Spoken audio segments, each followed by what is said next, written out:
I was never interested in women and didn't want to get married. But my mom insisted that I marry you. But now that she's gone, I don't even need a wife anymore. David hurled such insults at me, his wife. It was the day he returned from his business trip.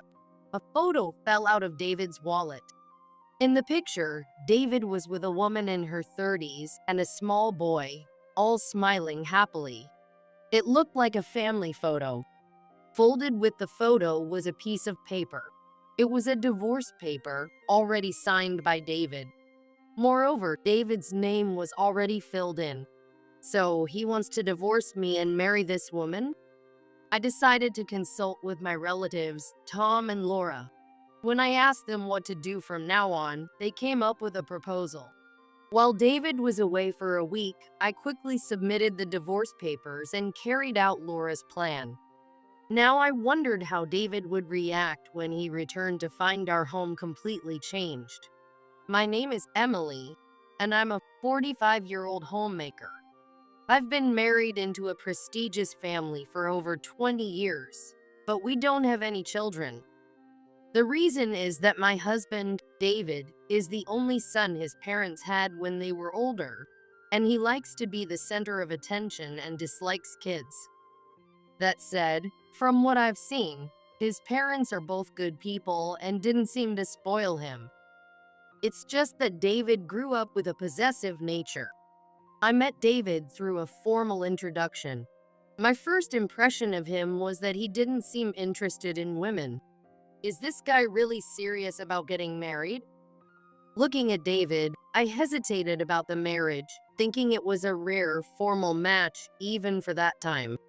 However, his mother, Mary, was an old acquaintance of my mom, and I had met her several times as a child. Mary, who seemed kind and gentle, really liked me. Mary took my hand and said gently, Emily, you will surely make David happy.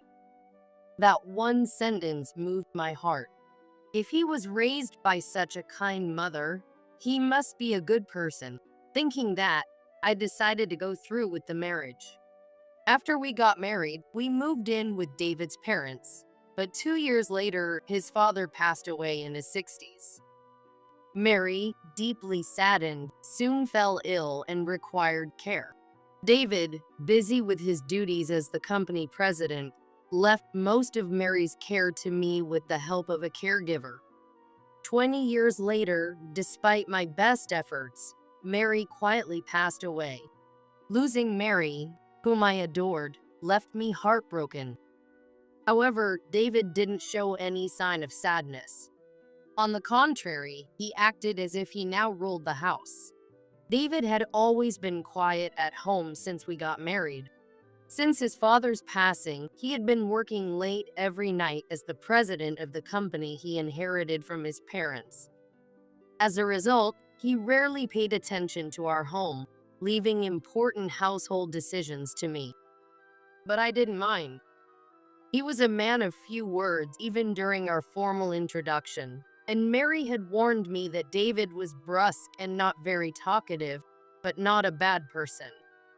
So for the past 22 years, I accepted the lack of conversation between us as just the way things were. However, after Mary's death, David seemed to become harsher towards me. Tasks he used to do himself, he now ordered me to do in a yelling tone. Hey, I'm about to take a bath. Why haven't you got my clothes ready? What? You usually do it yourself. Don't what me. You're my wife. It's your job to take care of me. Sure, I'm a homemaker, so maybe I should do these small tasks, but he never asked for such trivial things before. I wondered what suddenly changed, but I complied. Oh, right.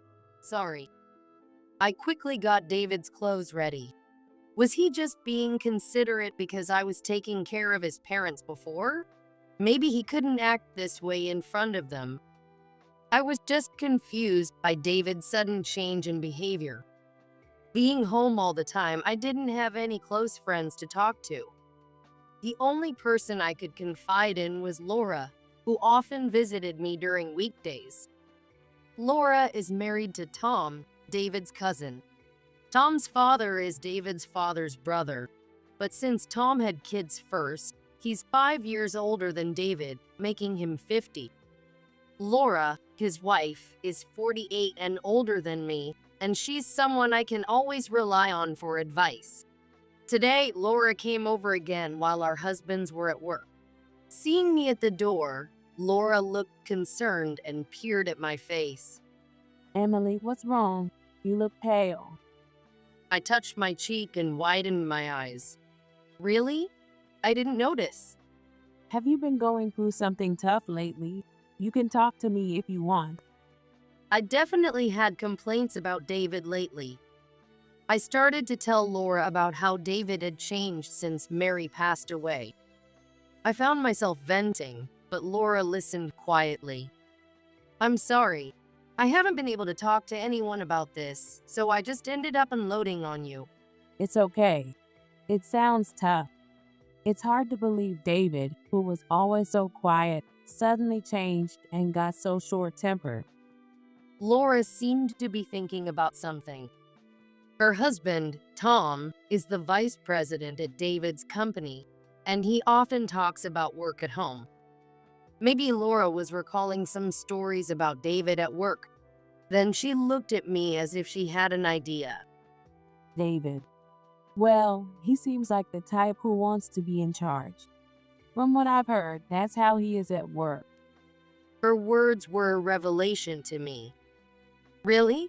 At home, David never seemed that way, so I never noticed. What does it mean to want to be in charge? David usually just sat quietly reading the newspaper at home, so I never thought about what other sides he might have. When I told Laura this, she smiled slightly and said, I have a friend in a similar situation. When they live with their in-laws, some husbands push the care of their parents onto their wives and act quiet at home. But when the parents pass away, they suddenly start acting more domineering. You might want to be careful. Thinking about it, she might be right. David now fits that description perfectly. Thanks, Laura. I'm glad I talked to you. I'll keep that in mind when dealing with David from now on. Sure. If anything comes up, just let me know. Talking to Laura made me feel much better. That night, I was in a good mood, humming while doing housework. When David came home, he gave me a puzzled look. Why are you so carefree, humming and all? You're in a good mood. Hi, David. How was your day? David frowned even more, seemingly displeased with my cheerful response. Does it really bother him that much to see me in a good mood? Curious, I asked him. You seem upset. Did something happen? Nothing happened. I just get annoyed seeing you looking so carefree while doing housework. What? Why? I couldn't understand what he was saying. Is he really bothered by me doing housework as a homemaker for the past 22 years? Then David muttered something under his breath that left me speechless. You're useless now that we don't have kids, and you don't have to do any caregiving. So, he thought I was enjoying myself now that I wasn't caring for Mary anymore. We don't have kids because David didn't want them. I didn't know how to respond. If I said the wrong thing, it would only make things worse. I decided to take a deep breath and stay calm. Well, since I have more free time now, maybe I should look for a job. Hey, let me be clear. You're not allowed to take some part-time job around here. It would look bad for the wife of a wealthy household to be working part-time. David indeed started acting all high and mighty as soon as Mary passed away, just like Laura said. Moreover, he clearly wanted to show that he believed he was above everyone else. I realized once again that men really do seem to think they're number one when their parents are no longer around. If part-time is not okay, maybe I should look for a full-time position. I was about to say this, but then worried whether I could suddenly handle a full-time job after not working for 22 years. Seeing me hesitate, David started to berate me. I was never interested in women and didn't want to get married, but my mom insisted that I marry you. But now that she's gone, I don't even need a wife anymore. What? That's... Well, even the arranged marriage was just for appearances, since I was the next president. David took advantage of my silence to say whatever he wanted. This was beyond just acting high and mighty. Thinking about my future with David made me anxious, so I asked, "Does this mean you want me to leave?" No, I didn't say that. Anyway, I'm going on a business trip for a week starting tomorrow. Use that time to figure out what you can do. Why does David always have to speak so arrogantly? It's useless to argue with him. During the week David was away, I spent my time feeling uneasy. I even thought about divorcing him and going back to my mom. But I lacked the confidence to live on my own after the divorce. My mom raised me by herself, so I can't burden her now. While I was thinking this, my phone rang. Seeing it was my mom calling, I answered immediately. Emily, it's been a while. How have you been? I'm fine.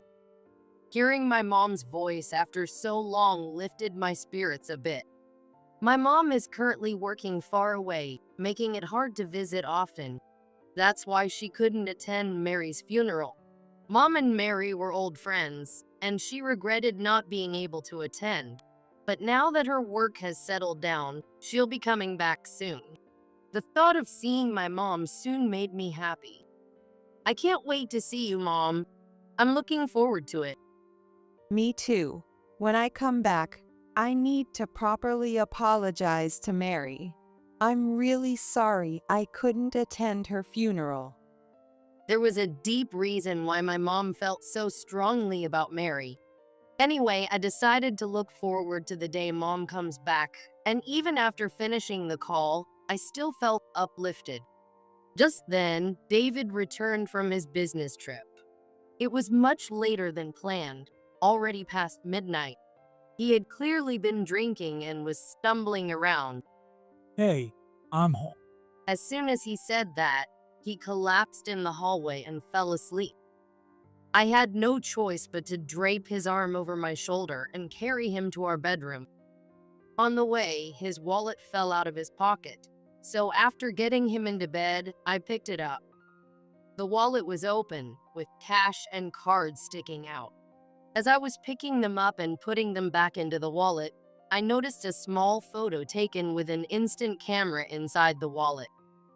Looking closer, I saw that it was a picture of David with a woman in her 30s and a small boy, all three of them looking happy together. It looked like a family photo. Alongside the photo was a small folded piece of paper that caught my eye. When I opened it, I realized it was a divorce paper.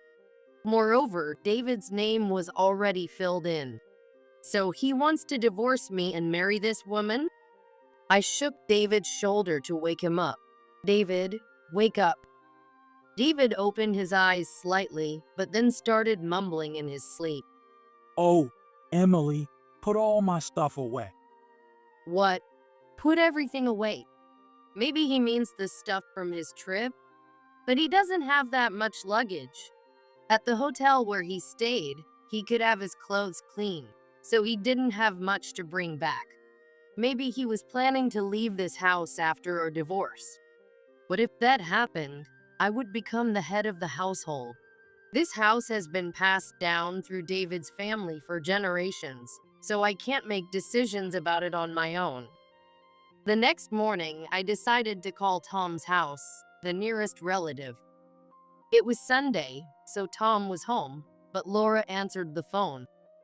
Hello, Laura. I'm sorry for calling so early. I need to talk while David is still asleep. It's okay. Mornings are fine. But it seems like something happened, right? I explained about the photo and divorce paper in David's wallet and how he told me to put all his stuff away. Laura, discussing with Tom, who was beside her, tried to come up with some good ideas to help. At that moment, I heard Tom's voice on the other end of the phone. A week-long business trip? Tom's curious tone made me wonder too. Laura, can you put Tom on the phone?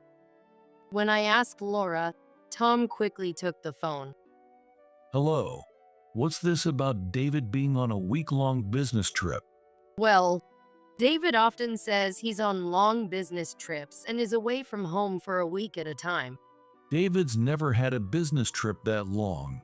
At most, it's been 1 or 2 nights. Tom's words struck a chord with me. A fake long business trip, the photo with an unfamiliar woman and child. When I mentioned this, Tom seemed to realize something. Could it be?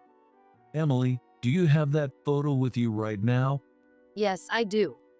Can you send a picture of it to either my or Laura's phone? I quickly took a photo with my phone and sent it to Laura. After seeing the image, Tom told me, This woman, she's Emma. She used to work at our company. I knew it. "What do you mean, Tom?" I asked, and Tom sounded a bit uneasy. Well, this Emma was our office clerk until 2 years ago, but Tom explained that there had been rumors in the company about Emma having an affair with David, the president. She quit 2 years ago, and some employees speculated that she was pregnant at the time. If the child was conceived at that time, his age would match the child in the photo. If this is true, it's highly likely that David is the father. Was David visiting them while pretending to be on long business trips? Tom handed the phone back to Laura, thinking it would be better for women to discuss infidelity. Emily, are you okay? Stay strong. By the way, I have an idea. Laura gave me some advice on what to do next. She and Tom had already discussed matters regarding our house. Since Laura and I talked about everything regularly, our conversation flowed smoothly. "Thank you, Laura. David will be away for a week starting the day after tomorrow, so I'll put the plan into action then." Yes, David would be gone for a week on his fake business trip starting the day after tomorrow. It was perfect timing for me, because my mom would be back in 3 days. I emailed my mom about David and Laura's suggestions. The next day, I started preparing David's luggage for his fake business trip starting the following day. Seeing this, David looked impressed. Wow, you can do it if you try. It would be great if you could always do things like this without being told. David didn't seem to remember what he said that night, likely because he was drunk. "Oh, I forgot to mention, my mom is coming back the day after tomorrow. You won't be here since you'll be on your trip, but I'll pass along your regards." Oh, really? Your mom who had to go work far away. She even showed up to our wedding in such shabby clothes, looking so poor. David always insults my mom like that. She wasn't working away. He just assumed we were a poor family because I was raised by a single mother. I don't bother correcting him anymore. The next morning, David left our house. I immediately started following Laura's plan. The next day, just before noon, my mom arrived at our house. Laura, who wanted to see my mom, came over too, and the three of us decided to go out for lunch. Even though my mom was visiting, she was busy with her work and could only stay for today.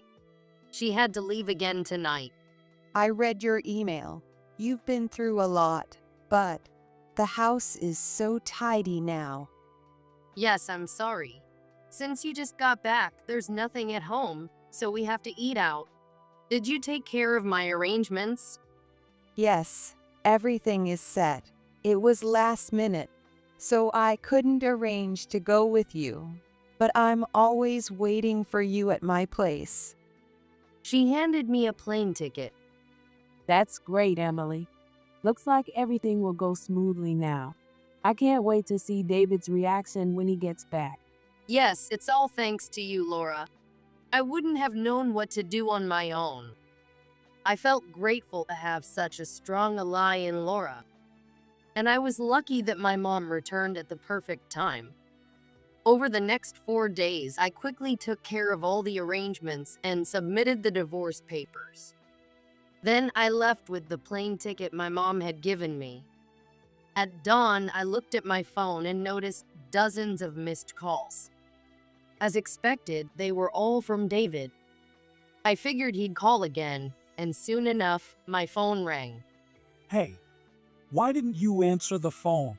I just woke up. What? It's already past noon here. David said that, but where I was, it was still early morning. Well, that doesn't matter. More importantly, I came home to find the house completely empty. Where did you take all my stuff? Oh, you told me to put all my stuff away. So, I threw everything out. What? When did I ever say that? David must not remember at all because he was drunk at the time. He then asked another question. And also, the car is gone. Did you take it? Where are you anyway? I'm in France at my mom's place. David was stunned into silence after my response. Since he didn't say anything back, I continued. Oh, about the car, I sold it before the move. And the house, I've sold it too, so you need to leave soon. What? Wait a minute. First of all, there's no way your mom is in France. Lying won't help. Come back immediately. David didn't know anything. He didn't know that my mom had successfully started an apparel brand in France. By the way, the shabby clothes he mentioned my mom wore to our wedding were from her own brand. David, who knew nothing about brands, thought they looked poor.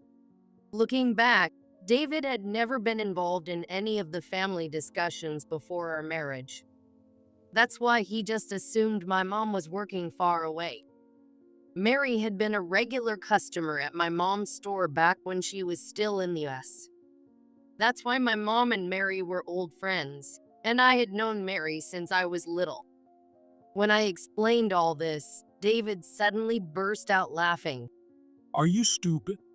I get it about your mom, but this house has been in my family for generations. I'm the head of this house now, so there's no way you could have sold it without my permission.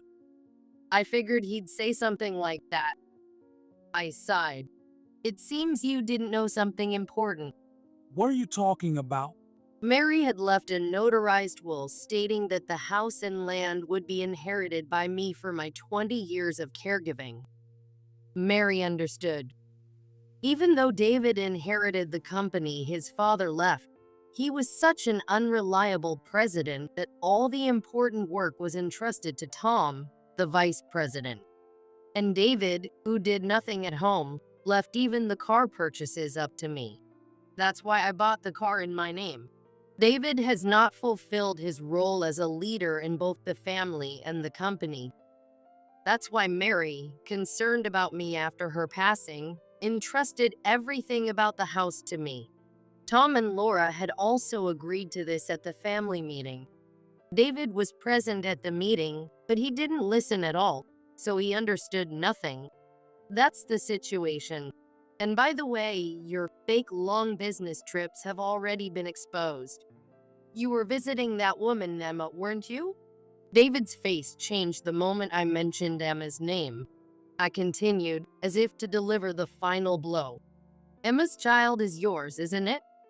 There were plenty of rumors about you two at your office. Tom is looking into it from the company's list of former employees. By law, they have to keep employment records for 3 years, right? David didn't say anything in response. It seemed like he really left everything about the company to Tom. He would go directly to Emma and confirm the facts. David, resigned to the situation, murmured in a faint voice. Just come back once, please. I want to talk things over with you, Emily. After all, we're still married. Oh, we're not married anymore. The signed divorce papers you brought back from your fake trip, I signed them too and submitted them. What? David shouted louder than ever in shock when I told him I had filed the divorce papers. Why did you do that? That was just to calm Emma down because she kept pestering me about when I get divorced. I never intended to divorce you. How could he have a child with another woman and not want a divorce? Knowing David, it's probably all about appearances. David wanted to keep up appearances by staying married to me while also keeping Emma happy. But I won't be manipulated by such thoughts anymore. Anyway, I still need to finalize the house sale and handle the division of assets. So, I'll return to the US once for that. We'll talk then. With that, I hung up the phone. A month later, I returned to the US to take care of various matters. Since the house was sold, we gathered at Tom's place. David was there, and to my surprise, so were Emma and her son Bob. Apparently, David was now living with Emma. Emma, holding Bob, looked at me with a frightened expression. Well, I never intended to take David away. He forced himself on me, and now I'm busy raising our child. I can't pay any alimony. Emma seemed like a timid woman. That being said, she was desperately defending herself even before I had said anything. There's no need to be so scared. I won't ask you for alimony, David. You'll be the one paying it. David's eyes widened as I pointed at him. That's the same thing. If you take money from me, Emma and Bob's lives will become difficult. Apparently, they had done a paternity test, confirming that Bob was indeed David's child. Well, you cheated, so it's inevitable. Now you two just need to do your best. It looks like David will have to start job hunting too. David and Emma froze at my words. In fact, rumors had spread throughout the company that David's affair at work had resulted in a child and led to our divorce. As a result, a meeting was held without informing David, and it was decided that he would resign and Tom, the vice president, would become the new president. Laura kept me updated on everything. After I explained everything to David, Tom put a hand on his shoulder. So, David, you'll be resigning at the end of this month. David's eyes widened in shock, and he stood there motionless. Emma, holding Bob, started crying. I felt sorry for Bob, but from now on, David and Emma would have to support him as his parents. A while later, I received an email from David. According to the email, after losing his job, David was being supported by Emma working part-time. However, despite this, David didn't help with childcare at all. Unable to bear it any longer, Emma left Bob with her parents. With just the two of them, David's verbal abuse towards Emma only intensified. It was clear as day that if David said the same horrible things to timid Emma as he did to me, it would have a disastrous effect. Emma ended up crying and returning to her parents, never coming back. As a result, David fell into poverty and emailed me saying he didn't know what to do. When I didn't reply, he called. Emily, why are you ignoring me? It's all your fault for throwing everything away. I have no money, no job. What am I supposed to do now? Even though he paid alimony, he should have received his share from selling the house and land. Knowing David, he probably squandered it all due to his lack of financial sense. As David kept throwing his selfish complaints at me, I decided to respond in kind. You're acting like the victim. I was forced into a marriage just for appearances and wasted my life. I could have married someone better. How are you going to make up for my lost life? Of course, I didn't mean any of it. But David seemed to take it seriously and was at a loss for words. Enough. He said and hung up the phone. David has shown no remorse about his actions at work or home. It's likely that he will continue struggling to find a job and remain in poverty. I told David that I felt my life was wasted, but in truth, I believe no experience is ever truly wasted. Despite everything, I'm now living happily in France with my mom, studying French. I am aiming to use my 20 years of caregiving experience to pursue a career in caregiving here. This is because there are many care facilities in France. Though my mom, who just turned 70, is still healthy and working, I intend to take care of her in the future. But when I mention this, she pouts slightly and says, I'm still going strong. I probably won't need caregiving as long as I'm alive. Seeing my mom's determination makes me feel both proud and fond of her. She just lives the way she wants to live. To me, my mom is a lifelong role model as a woman. That's why I plan to stay by my mom's side and continue to pursue my dreams. My name is Amanda, and I'm a 40-year-old nurse. I've been happily married to my husband, John, for 15 years. However, in these 15 years of marriage, we haven't had any children. There were times when we wanted to have kids, but my job as a nurse keeps me busy, and John wasn't very enthusiastic about it. So, the timing never seemed right for us to have children. What are we going to do about having kids? Well, we're both pretty busy with work. Yeah, I know. But I can't help but think about wanting kids. They'd be a symbol of our love, don't you think? That's true. But as an OBGYN, I sometimes encounter sad situations. You understand that as a nurse too, right? When it comes to our own child, I get a bit nervous and scared about what could happen. I get that, but still. Maybe we should just wait for the right timing and not stress too much about it. That might be true, but there's also the issue of our age. Don't worry so much about it. Got it. And so, while talking with John, the opportunity just slipped away. I met my husband when we were both working at the same hospital. He was an OB/GYN, and I was an OB/GYN nurse. John was very persistent in asking me out, and eventually we started dating. I'll never find anyone as wonderful as you. He'd say to me every day, and I gradually found myself attracted to him. It was when I had just started working as a nurse, so having a doctor like John pursue me made me very happy. After we started dating, he quickly proposed, and we got married. Life with John was pure happiness. He was always so kind. Are you tired today? How about we eat out? No, it's okay. I'll cook. It's fine. I know how hard you work.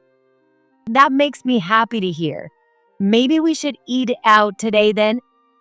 He was always considerate of me. That's one of the reasons I wanted to have a child with him. A child with such a kind person would make for a truly happy family. Or so I thought. One day, my husband surprised me by suggesting we celebrate our anniversary at a restaurant. I've been so busy lately that I haven't had much time. But it looks like I can finally make some time. How about we go to the restaurant where I proposed? 15 years is a milestone. Thank you. I'll come after work, so let's meet there. Of course, I'm looking forward to it. I headed to the restaurant right after work. Just before I entered, I got a message from John. Sorry, I have an emergency surgery that just came up. A pregnant woman who was brought in needs immediate surgery. I see. I'm really sorry. Also, I've got a month-long business trip starting suddenly. I'll be going straight there. I understand. I'm glad you told me before I went inside. I pretended to understand, but I was actually quite disappointed. It's been a while since I've eaten out, and I was looking forward to it even more. However, I knew childbirth emergencies can't be helped, and I was proud of how dedicated John was to his work. After all, I've seen it up close. I had wanted to continue working at the same hospital as my husband, but working together as a married couple was awkward for John, so I transferred to another hospital before we got married. I did want to see him at work more often, but I respected his feelings. Even though we work at different hospitals now, I still know how amazing he is. As I was thinking about these things and leaving the restaurant, Stop hurting my husband. I suddenly heard someone shout, "What's going on? Is there some kind of trouble?" Just as I was about to turn around, a bat was swung at me. Oh my gosh! Before I knew it, a dull pain struck my head. Who could it be? I tried to see who it was, but my vision was blurred. And it wasn't just one bat. I'm being beaten. I realized that, but the pain was too intense to resist. As I lost consciousness, the surrounding voices grew louder. I could hear sirens, so I was probably being taken to the hospital. When I woke up, I was in a hospital. One I recognized as where John worked. My head and body ached, and I couldn't move, but all I wanted was to see John. Even though he might not be able to come because of an emergency surgery, I missed him terribly. A nurse came to check on me, and when she noticed I was conscious, she called for a doctor. After the tests, they told me that none of my injuries were life-threatening, and I wouldn't have any lasting effects. However, I had severe bruising all over and needed to stay in the hospital for a while. Do you have any family? When she asked, I told her about my husband. And I asked her, "Could you call Dr. John Smith from the OB/GYN department?" John Smith. Is he a doctor? Yes, he is. I remember a doctor by that name from over 10 years ago, but his name changed. I heard his former wife passed away. What do you mean? Could you wait a moment? I need to check something. Okay. I couldn't understand what was happening. Is it because I was hit on the head? Or is this really happening? What does this mean? A few minutes later, the nurse returned. There isn't a doctor by that name. The name has changed, but should I bring that doctor here? I thought for a moment. No, that's okay. Could you contact my sister? She's my family. So, I decided to call my sister, my only family. Our parents had passed away early, and it had just been the two of us living together. My sister is 10 years younger than me, and I adored her. Our grandmother was still alive and helped us out, so we lived together in our family home. My sister and I are very close, and her presence is a great comfort to me. Amanda, what happened? I got suddenly attacked. This happened, but there's a bigger problem now. What do you mean? Should we tell John? No need to tell him. I just want to talk to you.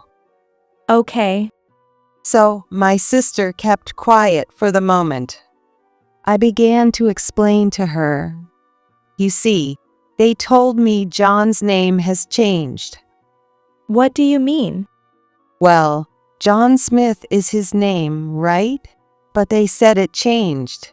They think I'm dead. What? That makes no sense. You're alive. I know, but somehow, in this hospital, they think I'm dead, and my husband's name has changed. Never mind that I'm supposedly dead. Why would John's name change? I don't understand either, but maybe we can find out by checking the records. John said he'll be away on a business trip for a while, so we might have some time to figure this out. If I can get discharged soon, we can handle the paperwork in the meantime.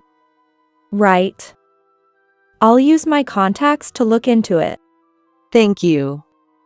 After that, I was exhausted and fell asleep, unable to process everything.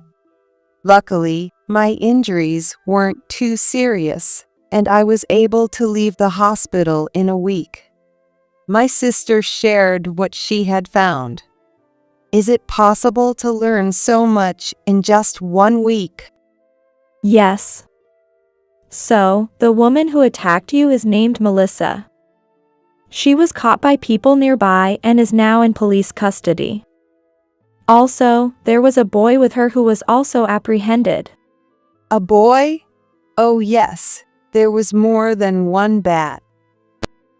We did some investigating, and when you're feeling better, we can go see her. We've filed a complaint, so she'll be in custody for a while. I see. I also remembered something.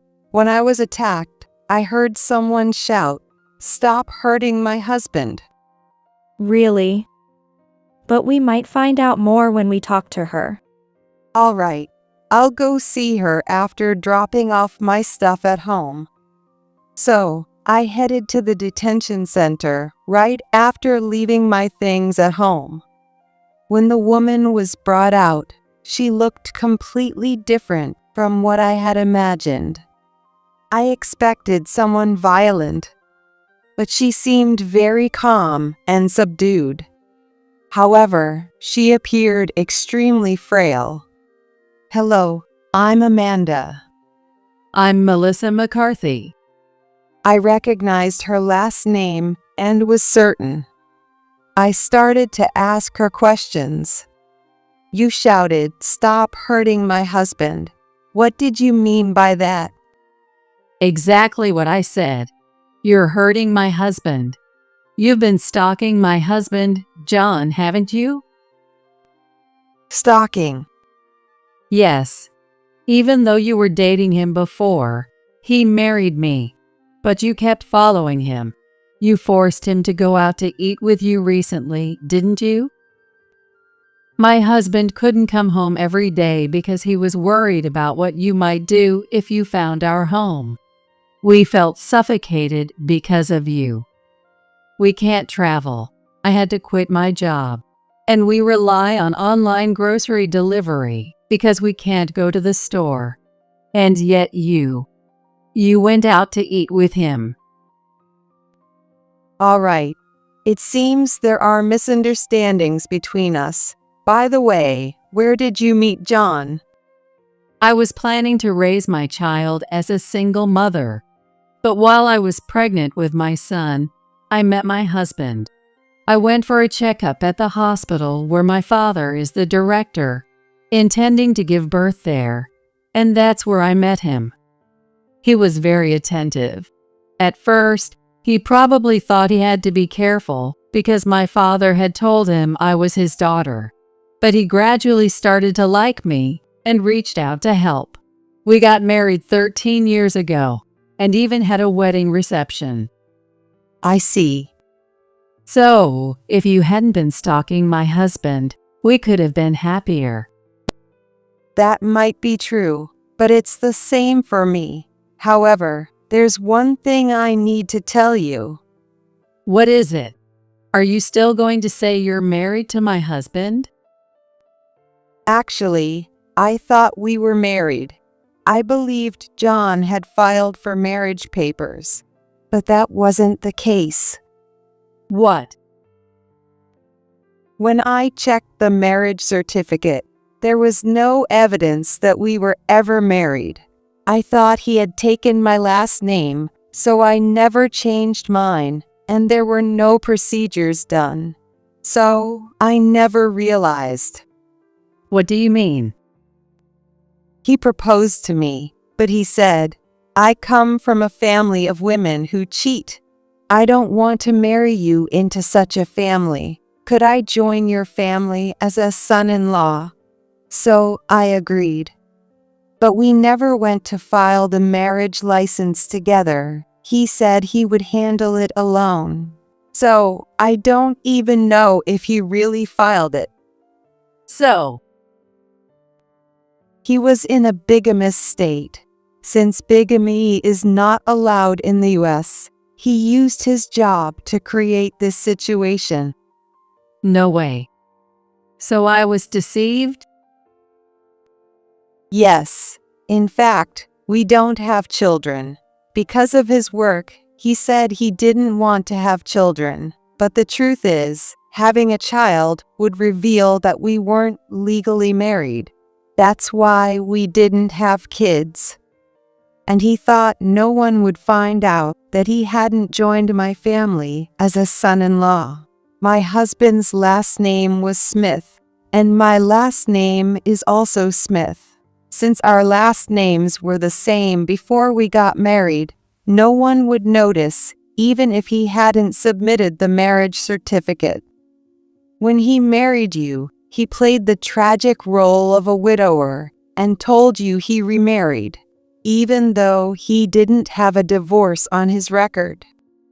As I muttered, Melissa apologized. I'm sorry. Even though it was a misunderstanding, I did something terrible. No, I'm sorry too. Even though I didn't know, I was involved with your husband. John is overwhelmingly at fault here.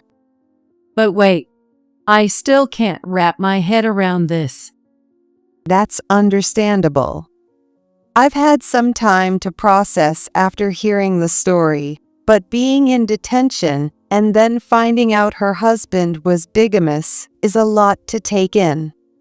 I didn't know she was the hospital director's daughter, but knowing that made some things clearer. If he wanted to get married and make me disappear, it was essential that I was not present at the hospital. So he forced me to quit. I will get revenge on him. I've caused you so much sadness, but it will end here. I'll leave what comes next to you and will pay for anything necessary. No, I'll cooperate with you. There's nothing you need to pay. We'll make him pay for everything. Melissa's expression was quite fierce as she spoke. I'll contact my father to make sure you have a place to stay. In the meantime, could you stay with your sister? Of course. I will take her in. So, sell your house. I'll withdraw my complaint against you and your son. I'm really sorry for what happened to him, for giving him a record. It's okay. My son is very smart and will become a doctor. He'll work at my father's hospital, so there won't be any issues. I don't want you to think I'm taking this lightly, but there's no need to worry about him. Melissa and I smiled at each other awkwardly. I never thought I would be smiling with the woman who nearly killed me, but given all that had happened, it didn't seem that strange. I left the detention center and stayed at my sister's place for a while. 2 weeks later, I got a call from John, who had been on his business trip. Hey, there's no house. Where are you? Your home isn't with me, it's with Melissa, isn't it? What are you talking about? I'm staying at my sister's place right now. If you want to come, go ahead. The call ended, and 10 minutes later, the doorbell rang at my sister's house. Are you okay? I heard from your sister that you were hurt, but she said it wasn't serious, so I didn't come. Are you mad at me? I'm sorry, okay? John.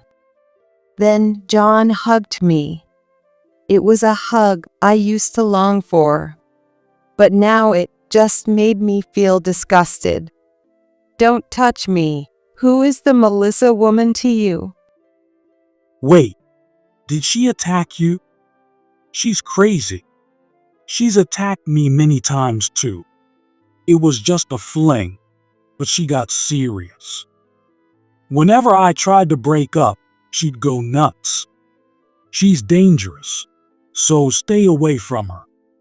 So you admit to cheating? I'm sorry. I tried to cut her off, but I couldn't. I was scared of getting hurt. I was selfish. I see, but I know everything. I know that the person you were cheating with was me. No, that's not true. I was taken to your hospital. When I asked for you, they said I was dead. How do you explain that? Well, A director's daughter and someone like me were worlds apart, right?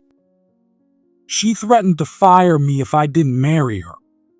It's all her fault. Please believe me, we've been together for so long. I messed up our anniversary dinner, and I'm really sorry. That's not the point. We don't even have an anniversary. What? We're not legally married.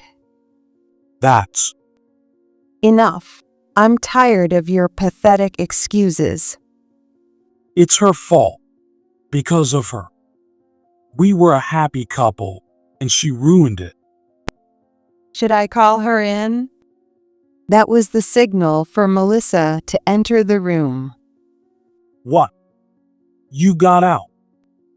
So you knew I was in detention and didn't contact me? Yeah. If you stayed in, I could have managed somehow. You're such a nuisance. What did you say? Do you even hear yourself? You should apologize to me and Amanda first. Why should I apologize? I haven't done anything wrong. You're truly the worst. How could I not see how awful you are? I want a divorce. Fine. Divorce then. Alimony and child support. Fine. What's with that attitude? You're the one asking for a divorce, right? You didn't expect me to beg you to stay, did you? No, but still, your attitude is too much. You said divorce, so it's divorce. I don't need to chase after you. Then John turned to face me. This time we can finally get married, Amanda. I've made you wait for so long. But honestly, I spent more time with you than with Melissa. Most of my time with her was at home. You're so beautiful, Amanda. I want to show you off. Let's file the marriage papers tomorrow. Do you even understand what you're saying? Of course I do. After thinking long and hard, I realized I want to marry Melissa, but I want to be with you, show you off, and be proud of you. That's why I couldn't leave you, and I'm confident I made you happier than anyone else. That's not the issue here. It's fine, don't be stubborn. Oh, is Melissa making it hard for you to be honest? Melissa, get out. You're making things difficult. John, enough already. I yelled. No need to yell, Amanda. You're very righteous. and I love that about you. But calm down. Come into my arms. His smile was genuine, the biggest he'd ever given me. I felt an eerie sense of madness from John, who didn't see anything wrong with the situation. Oh, but Amanda, if I divorce Melissa, I might get fired. But being a doctor is a skilled job, so I can work anywhere. John continued as if nothing was wrong. Wait a minute.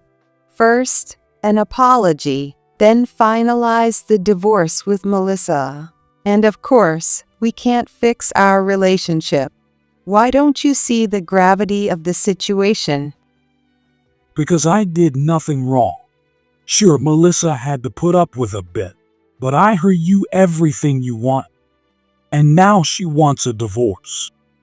Honestly, she benefited more from our relationship. I married the director's daughter, hoping to become the director someday. That's all I gained. But you, Amanda, got to travel abroad and were happy, even without the legal marriage. That's why it went unnoticed. It's all Melissa's fault. You should apologize, Melissa. Attacking my beloved Amanda is insane. I was too shocked to respond. Sorry, John. I can't do this anymore. I'm leaving you and will be seeking compensation. We were engaged, after all. It's compensation for breaking off the engagement. Why, Amanda, calm down. You love hugs, don't you? I backed away, terrified of his smiling, open arms. Don't reject me. You're everything to me, and I'm everything to you. Stay away. I don't want this. As I tried to escape, Melissa stepped in front of me. Enough. You're disgusting. At her words, John's face twisted with anger. You had everything. Live comfortably. I married you out of pity, thinking being a single mother was pathetic.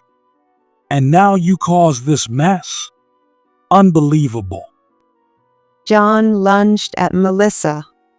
But the police my sister had called arrived just in time. I've done nothing wrong. He yelled, but he had been seen trying to attack. Clearly, he was in the wrong.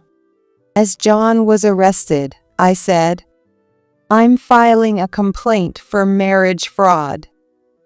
Marriage fraud? You were just fooled. You had a happy life, so it's not fraud. With a smile, he was taken away by the police. John was released soon after, as there was no financial loss from our long relationship. Then, John showed up at the hospital I work. Since I'm likely getting fired, I thought I'd apply here. We can work together again. It's what you wanted, right? I want nothing from you. I loved you because I didn't know the truth. Now that I do, I don't need you. Don't say that. After I got out, Melissa's parents have been a nightmare. Let's run away together. You can't sue for marriage fraud anymore. Accept it and stay with me. At your age, you won't find anyone else. Sorry, but I really need you to leave me alone now. I never want to see you again. If you work at this hospital, I'll quit immediately. Please, let's rebuild our relationship. It's impossible. Excuse me, security. There's an intruder with potential weapons. The security guard rushed in and restrained John. He was still smiling, even in that situation. Seeing him like this made me wonder if he was just mentally unstable or if he had a twisted view of women. John once told me that his parents divorced because his mother had an affair. His mother took him in only for the child support money, even though he wanted to stay with his father. His mother never remarried and constantly had different men around. John reached out to his father at his breaking point, but it seems his father, who had already remarried and had children of his own, said he couldn't take him in. John, with nothing else to do, focused on his studies and became a doctor. He hated his mother so much that he never introduced her when we got engaged, and he didn't invite her to his wedding with Melissa, as I later learned from Melissa. This background might explain why John had such a warped view of women, but everyone's upbringing is different. While it's understandable that his environment shaped him, it doesn't justify hurting others. John might be a victim too, but I can't sympathize with him. In the end, he was fired, had to pay alimony to both Melissa and me, and lost all his savings. Now homeless, he was living on loans. He applied to various hospitals, but the rumors of his bigamy spread quickly. Additionally, his arrest for marriage fraud was sensationalized by the media, making it impossible for him to work as a doctor. Walking around town, he'd be whispered about, "Isn't that the bigamist?" Or, "Isn't he the doctor who committed marriage fraud?" Eventually, he couldn't even walk in public. To pay off his debts, he worked night shifts doing road maintenance and day shifts in a warehouse. He tried contacting me a few more times, but when I never responded, he gave up. I hope he reflects on his actions and finds a grounded way of living. That's my sincere wish. Nowadays, I occasionally meet up with Melissa. We might not be friends in the traditional sense, but our shared experience brought us close. Even though Melissa once almost killed me, she's now just a kind woman. Being the same age, we have a lot in common. I'm really sorry about what happened. You must have scars from your injuries. It's okay. We were both victims, so don't apologize. How's your son? He's studying hard to become a doctor. I thought he'd work at my father's hospital, but he wants to go to Germany, so maybe he won't be a doctor in the US. That must be hard, having him far away. Yes, but I want him to enjoy his life after all the sacrifices he's made. I understand. Are you thinking about getting remarried? Actually, it would be my first marriage, not remarriage. Oh, right.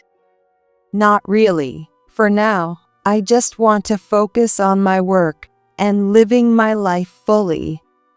I want to live peacefully now. That's my wish. Bill. Susan, what are you doing here? At the entrance of a luxury hotel I visited on a business trip, I unexpectedly ran into my husband, Bill, who, for some reason, was clinging to a woman who was not me. The woman gave me a triumphant look, and it was clear she wasn't a business associate. In that moment, I understood everything. With this realization, I knew I was no longer needed in Bill's life.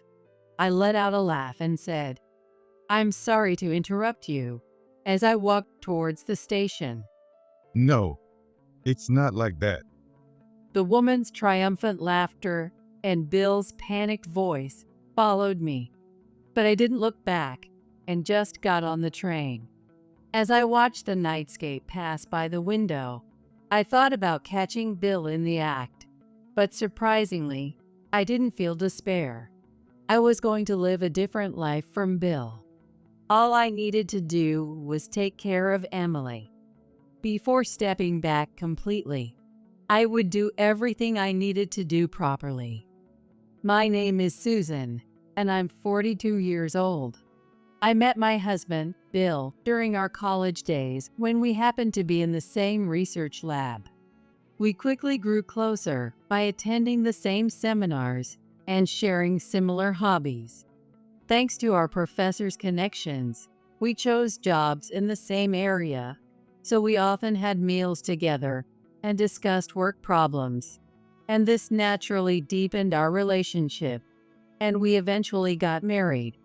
It's wonderful that my students are getting married. Please let me be your matchmaker. Our professor offered to be our matchmaker, and our wedding, though small, was heartwarming and intimate. Fortunately, Bill's parents welcomed us warmly from the start. Susan is like our own child. She's a wonderful woman for marrying Bill. When Bill's mother, Mary, said this to my mom and me right after our marriage, I truly felt that our marriage would be a happy one. In our harmonious married life, we had a daughter named Emily. She is now a lively 10-year-old girl. I lost my dad early on, and by the time Emily was born, my mom, who had always been frail, had also passed away. So, it was a great relief when my mom, still alive at the time, got to see newborn Emily. While juggling childcare and building my career through remote work, I struggled to balance both. There were times when I was put in charge of projects, making it a whirlwind of childcare and work. Sometimes, Emily would burst into my online meetings, or I'd soothe her late night crying while racing against deadlines. However, Bill's parents, Mary and Kevin, tirelessly supported us and helped take care of Emily, allowing me to manage both household chores and childcare. Having a reliable place to leave Emily was truly a blessing. I felt so grateful that I often sent gifts or travel vouchers to Mary and Kevin, but Mary would kindly say, "Raising kids is expensive, so don't worry about us." She always showed us such warmth after accepting the gifts. Bill was also extremely busy with his work, often returning home after we were asleep and leaving before we woke up. Even so, when he could take a day off, instead of resting all day, he would spend time with Emily. He played with her tirelessly and sometimes helped me prepare dinner. Working together as a couple, we raised Emily for 10 years.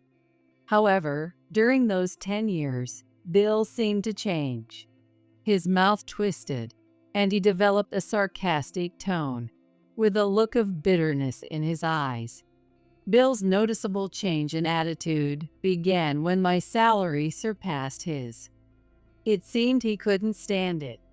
He always had a strong sense of pride as a man, but his sudden change from being cooperative and kind left me bewildered. Bill's lifestyle and attitude also began to deteriorate.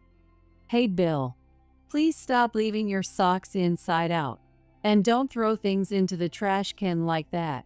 It scares Emily." Just because you make more money than me, don't act all high and mighty. This has nothing to do with salaries, right?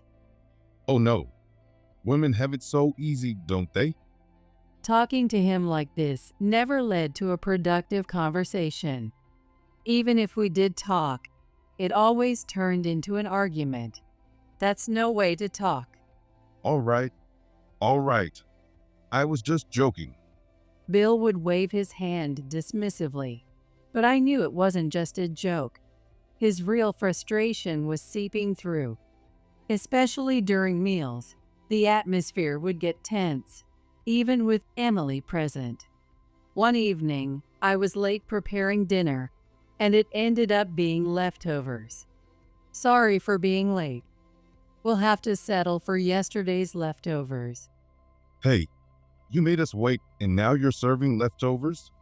A wife who can't even cook for her husband is useless. I feel sorry for Emily. I know being late was my fault, but you don't have to say it like that. It's one thing to take out his frustrations on me, but it's harmful in front of Emily. Still, Emily looked at us and said, Mom's food is delicious. Come on, Dad, let's eat together. She encourages him. Her words made me feel ashamed for making such a young child worry. But Bill seemed annoyed even by Emily's attempt to mediate. Unless someone was taking his side, he wasn't satisfied. That night, he kept grumbling as he ate the leftovers.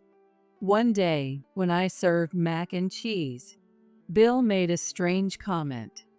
All right, 35 points. Needs more practice. If it were Jessica's mac and cheese. Oops. He trailed off, realizing he had said too much. In that brief moment of silence, I understood that Bill was comparing me to another woman. The fact that Bill had someone else making mac and cheese for him. I was deeply shaken, but maybe I misheard. The word affair crossed my mind, but surely he wouldn't betray Emily like that. I convinced myself to pretend I hadn't heard anything. By the way, when Mary and Kevin are around, he doesn't express his dissatisfaction. He knows it won't go well for him if he complains in front of them. Once, when he rated my cooking while they were present, This pasta is too bland. It's only worth 50 points. the moment, Mary's face turned stormy. If you're going to be that rude, you can cook. She rushed to make it because you said you wanted it. No, I didn't mean it like that. If you didn't mean it, that's even worse. Mary grabbed Bill by the scruff of his neck and dragged him to the kitchen, making him cook from scratch and critiquing his efforts harshly. Do you realize now how much effort goes into the meals you eat? I didn't raise a man who would criticize someone else's cooking. Susan, I'm so sorry. After Mary's thorough reprimand, Bill stopped saying anything in front of her. However, his behavior remained unchanged with me, showing he hadn't truly reflected on his actions. Hey, don't go telling my parents everything, all right? Women always tattle. He would say this every time we clashed. I started to think maybe I shouldn't be telling Mary and Kevin everything. They would scold him, but would it just make Bill more resentful? I was deeply troubled. When Bill was home, the atmosphere was always tense. I tried making his favorite meals and buying books by his favorite authors from college, but his reactions were always negative. Are you mocking me? You think you're so high and mighty choosing books you think I like? It was impossible to have a conversation with him. Bill's aggression even started to target Emily. When I had a conversation with him, I had to choose words that would fill Bill's mind. What do you think? Speak up. If the response wasn't what he expected, he would pretend not to hear. He would get obviously upset or change the subject to something completely unrelated, making my opinions feel dismissed. If he already had a conclusion, he should just say it instead of making others say it for him. If he made decisions himself, he'd have to take responsibility. He makes others say what he wants so he can complain later. When Emily wanted to go to the amusement park, he wouldn't outright say, "It's too expensive," but his reluctance was clear. Emily, trying to be considerate, would suggest, "How about going to the zoo instead?" But even at the zoo, Bill wouldn't seem to enjoy himself and would just look at his phone at the restaurant. On the way back from the zoo, we saw a poster for an amusement park. I wish we could go to the amusement park with Dad someday. Emily murmured. Bill suddenly became irritable. I took you to the zoo because you said you wanted to go. How dare you complain now? I wasted my precious time. He snapped. Emily didn't say she wanted to go today. You don't have to yell at her like that. And you've been on your phone a lot lately. I'm doing my duty as a dad, and all you do is complain. I still have work to do, and I need my phone for that. I was fed up with Bill's constant outbursts. If he couldn't handle the workload, he should consider reducing his hours or even quitting. I earned enough to support us for a while, and we could look for a new job together. But I knew that bringing this up would only make things worse because his bad mood was partly due to the salary difference. I couldn't subject Emily to his frustration any longer, and I even thought about a temporary separation.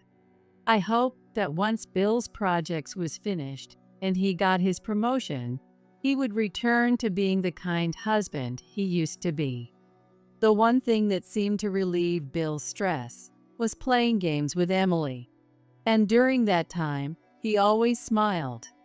When Emily came home from school, they were engrossed in the new game we recently bought.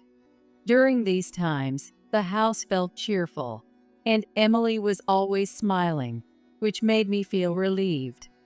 Bill himself started to enjoy gaming, and even after Emily went to bed, he would often play alone. In front of the game screen, he showed a rare, childlike smile. If only this calmness could last, I would feel relieved. But reality was different. One day, I had to go on a sudden business trip to New York. Coincidentally, Bill also had a business trip and would be away. So I decided to leave Emily with Mary and Kevin. Emily usually looked forward to playing games at Bill's parents' house, but that day she wasn't her usual self and didn't even mention taking her game console. "Emily, do you want to take your game console?" She shook her head slightly when I asked. Not today, I guess. Emily usually looked forward to playing games with Mary and Kevin, so her unusual behavior worried me, but I had to leave for New York. "Please take care of Emily," I said as I dropped her off at Mary and Kevin's place. Mary welcomed her warmly. Don't worry, we'll have a great time together. You go on and have a safe trip. Despite her reassurance, I couldn't stop thinking about Emily. During a break at work, I called to check on her. Mary and Kevin had taken her to the amusement park. Emily is doing great. She's saying, "It's so much fun at the amusement park. We even rode the merry-go-round like we were kids again." That's wonderful. Emily has been wanting to go for a while, but we never got the chance. Really, we're making sure she has a blast today. Mary and Kevin were truly wonderful people. Feeling relieved, I attended my meeting in New York. After the meeting ended, I was preparing to head home when a colleague approached me. If you're tired, you should check out the luxury hotel nearby. It has a pool and is really relaxing. I hesitated, thinking I needed to pick up Emily soon, but I was quite exhausted and decided to treat myself to a stay at the hotel. However, as I approached the entrance of the luxury hotel, I couldn't believe my eyes when I ran into Bill. "Bill." Susan, what are you doing here? Standing next to Bill was a woman I didn't recognize, and he looked shocked, his mouth gaping. "Who is this old lady?" The woman looked at me, tilting her head in confusion. Bill was flustered. "Oh, this is well." He stammered, unable to form a coherent sentence. "Bill, explain this," I said, trying to understand the situation. The woman next to Bill seemed far too intimate to be just a business associate. My mind didn't want to accept it, but the situation clearly indicated Bill's betrayal. Oh, this must be your wife. Why don't you introduce me properly? What are you saying, Jessica? Hearing the name Jessica, everything clicked. It was the name mentioned during the mac and cheese argument. So this is what it was about. I felt a deep chill run through my body. Hey, old lady, I'm dating Bill. I'm pretty hot, so I became his mistress, but now I want to be his wife. It's pathetic for you to cling to him, so just divorce him already. It seemed Bill had been lying to Jessica about many things. I let out a laugh and said, "I'm sorry to interrupt you," as I walked towards the station. No, it's not like that.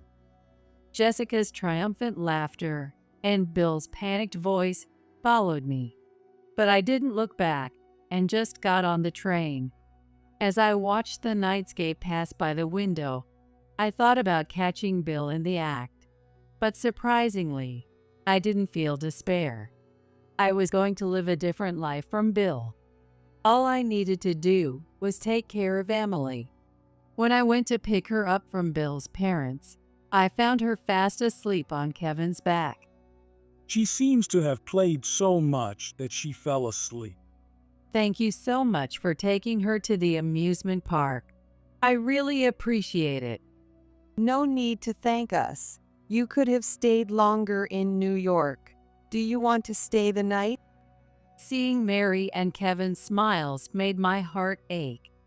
Divorcing Bill meant separating from these wonderful people. I had no family left and didn't want to take Emily away from her grandparents. But I couldn't stay with Bill anymore. I told Emily about the divorce. However, after hearing a shocking story from Emily, I made a firm decision. I arranged a formal divorce discussion with Bill, including his mistress, Jessica. Jessica, who was Bill's junior coworker, had seduced him when our relationship was strained. She repeatedly bad-mouthed me and praised Bill, so it must have felt comforting for him. It didn't take long for them to become romantically involved. When their affair was exposed, Bill, possibly emboldened by Jessica, took a condescending attitude. So, it's a divorce then. I'll pay the alimony. And child support too. Yeah, I got it. Stop nagging. I'll pay it. Bill looked relieved, as if a weight had been lifted off his chest. I suddenly thought of something and glanced between Bill and Jessica. I had noticed something unusual about Jessica's stomach. Is there a baby involved? Yes, there is. Honestly, I was wondering when to tell you, so this makes it easier. Bill said, almost as if it were convenient for him. Jessica, standing next to him, was happily caressing her stomach. I couldn't bear to look at this scene and turned my eyes away. I couldn't tell Emily about this horrible situation. Having a child, too. Have you ever thought about how Emily would feel? I don't need a brat like her. What did you just say? Bill's relentless insults knew no bounds. It's natural for a man to earn more than a woman. Women should just stay at home and do the chores. If Emily turns out like you, she'll never amount to anything. He sneered.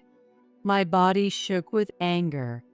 Do you think you can get away with saying such terrible things? I prefer a young woman who respects me. I'll love the child with my new girlfriend much more than the one I had with you. Without you holding me back, I can finally get my life back. Bill's eyes sparkled as if he were dreaming of his new life. By the way, is the new baby's name Ashley? How do you know that? That's creepy. Hey, don't say our angel's name with your filthy mouth. Jessica laughed arrogantly next to Bill and sneered. Hurry up and get the divorce done, old lady. We'll pay alimony. Just get it over with. Do you really think Mary and Kevin will approve of your remarriage in this situation? No matter what, I'm still their son. They only act strict because they care about me. Once they see my cute child, they'll melt. Bill seemed completely confident he would have his parents' support. There was no trace of dignity or compassion between Bill and Jessica. Their selfish and cruel nature was fully exposed, which oddly made me feel calmer. The money in my account had increased, but since it was evidence of Bill's betrayal, it felt like dirty money. However, it was essential for raising Emily. I had loved Bill, but I never expected to be insulted this much. I considered letting Emily see her father one last time, but realized it would only hurt her more. I'll inform Mary and Kevin myself. You're not planning to say anything unnecessary, are you? This happened because of my shortcomings, right? I'll go apologize and step back completely. Bill's lips curled into a deeply malicious smile. Oh wow, you're going to tell them you got dumped because you're not attractive anymore? I could never do that. Too embarrassing. Well, I'm not going to stop you. What a pathetic woman. Was he always this vulgar? As I looked down at the two beasts in human skin, my heart grew colder. You were shamelessly relying on Bill's income. Now you and your daughter will live a miserable, poor life. How sad. Yeah, exactly.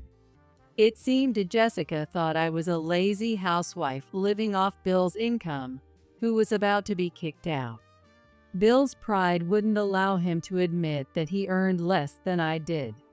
When she mentioned this, Bill's eyes lost focus for a moment.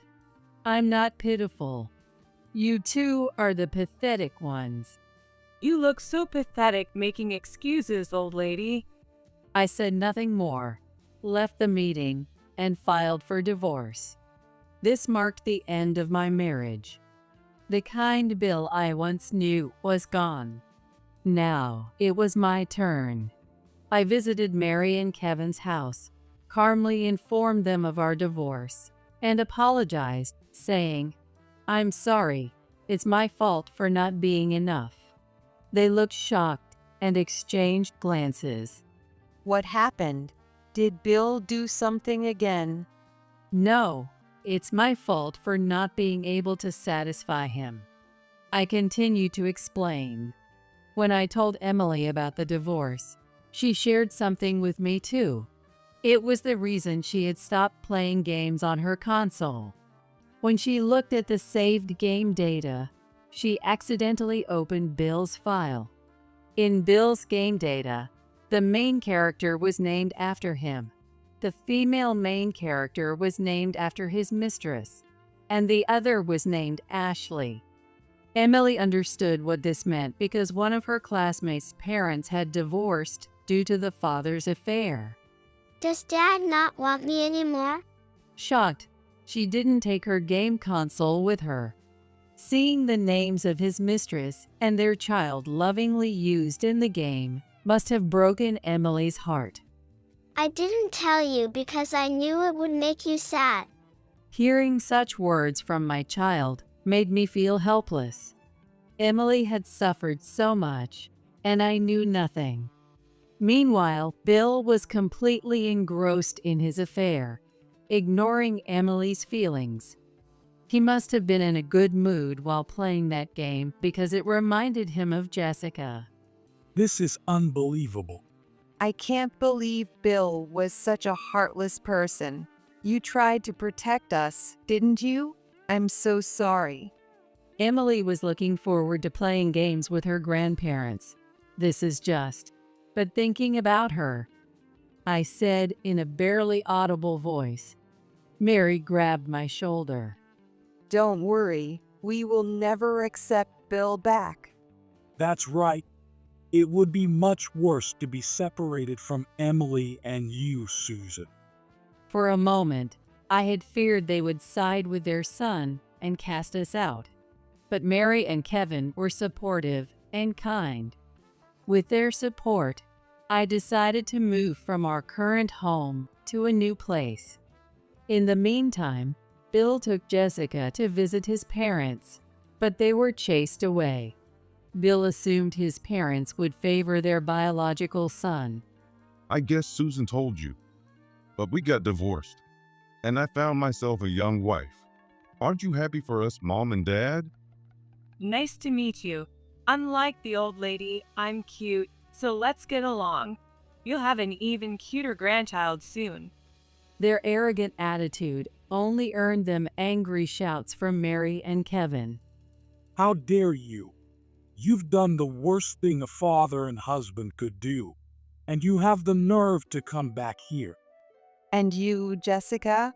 I want nothing to do with someone who knowingly dates a married man. Our only grandchild is Emily. Completely rejected and taken by surprise, Bill immediately called me. Hey, I told you not to say anything unnecessary. Did you provoke them? Why would my own parents kick me out? I just told the truth and apologized, saying, I'm sorry for being an inadequate wife. How did you think such strict parents would accept you? That's not the point. Without their help, I can't raise a child. How self-centered could he be? But I had no time to deal with Bill. I was on my way to see my old college professor. I'm sorry, I got divorced because I wasn't enough. I'm sorry for this outcome after you were our matchmaker. I formally apologized to my professor and explained the situation. You might meet his new wife soon. They'll probably come to introduce themselves. The professor was furious. Not only did Bill disgrace him, but the professor likely related to me as he had married off his own daughter. If my daughter and grandchild were treated like that, I would never forgive it. You must not let this break you. I also told my colleagues from our lab days about our divorce. Soon, Bill was labeled as the heartless man who kicked out his family to be with his mistress and have a child. Bill's phone was flooded with messages, and he was blocked or cut off by many. Bill had been getting specialized work through the professor's connections, but after my conversation with the professor, those jobs stopped coming his way. He had originally received those jobs solely through the professor's generosity, and since they were his largest contracts, his income dropped significantly. He could barely support himself, let alone raise a child. Meanwhile, the professor recommended me for those jobs.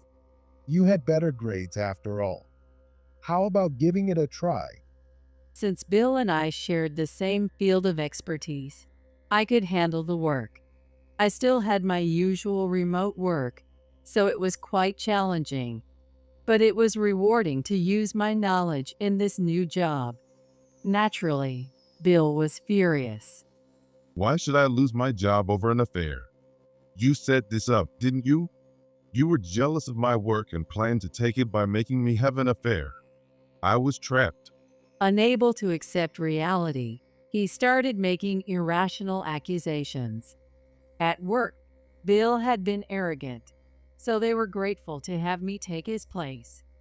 To be honest, Bill always tried to shift the blame onto others, so we couldn't speak freely. Everyone is pleased with the change. Bill never took responsibility for his words or actions, always making others say or do things his way, and blaming them for the outcomes. His extreme tendency to blame others was remarkable. Even when things went his way, if the results weren't as he expected, he would say, "You suggested it, so it's your fault." This created a stifling work environment, and some people were driven to quit because of it. Bill, working freelance, lost his jobs from the professor and angrily stormed into the workplace. Moreover, he still thought he was the leader and tried to boss people around. "Oh, you're not involved here anymore. Please leave." What are you talking about? This place can't run without me. Don't change the manual on your own. You were pushing everyone too hard and creating a hectic schedule. I streamlined the process by cutting out unnecessary steps. Bill's face turned bright red as he listened to my response. It must have infuriated him to be spoken to so firmly by someone he looked down on. What are you talking about? I wasn't pushing anyone too hard. I was in a respected position. He was determined not to admit any fault. Watching Bill, with his red face and heaving shoulders, was almost painful. Then one of Bill's subordinates stepped forward and played a recording. Do you really think your idea would work in the real world with that brain of yours? I knew that idea was terrible. The failure is all your fault for suggesting it. The room filled with Bill's harsh words and blame-shifting statements. It was 100 times worse than what I had heard. I thought I might be the next one to be driven to the edge, so I recorded it just in case. That's not true. You said those things, not me. Bill raised his voice in desperation, but the glares from those around him were piercing. This is pointless. There's no reasoning with him. What kind of attitude is that? I'm your boss. Former boss, right? Please leave. If you persist, I'll call security. I promptly picked up the phone connected to security, and Bill stomped out of the building. By the way, after losing his income, Bill and Jessica had a falling out. Jessica, realizing things weren't going as planned, returned to her parents' house to give birth. Bill had no one to rely on, and Jessica was looked down upon, so she couldn't stay with him. However, even if she returned with her baby, Bill was still poor after paying alimony to me. Jessica persistently demanded child support from Bill, but he kept avoiding her. How do I know all this? Because Jessica told me the whole story and demanded money. Bill doesn't have any money, so can you pay instead? My angel is much more important than your daughter. I care about my own daughter. You're young. Why don't you work? People are so unkind to single mothers. How could you say that? I didn't know you were the one earning more. I thought you were living off Bill's income. He deceived me, so I'm the victim. She screamed. What on earth was she talking about? There was no way I would give her money. You're the one who assumed I wasn't earning. Anyway, don't contact me again. Ignoring Jessica's continued ranting on the phone, I hung up. I couldn't waste any more time on them. I focused on spending time with Emily and handling my new job with Mary and Kevin's support. A few years later, Emily graduated from elementary school. Seeing her at the graduation ceremony, I almost cried. However, there was an unwelcome guest at the entrance of the school. It was Bill. He looked very unkempt, with clothes covered in lint and a strange smell. He had an unshaven face and looked extremely unhealthy. Bill walked up to Emily and said, Emily, it's been a while. Dad. Don't you miss me? Don't you want me to come back? Please ask your mom. I hurried over and pulled Emily away from Bill. What are you doing here? You have no right to be here. Please, I'm at my limit. From what I gathered, Bill had been struggling to find stable work and had debts with shady lenders. He was being chased by debt collectors and couldn't get a job without a permanent address. He said any money he had went to food or hotel bills, so he couldn't save up to improve his appearance. That's your own fault. I'm not talking to you.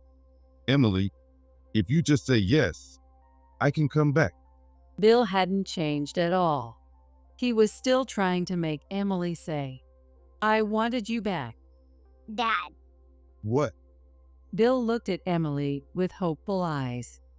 I hate you. I never want to see you again.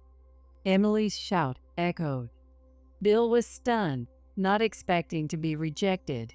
After the divorce, Emily's stress had visibly decreased without Bill around. Who would want to return to that pressurized life? That's right.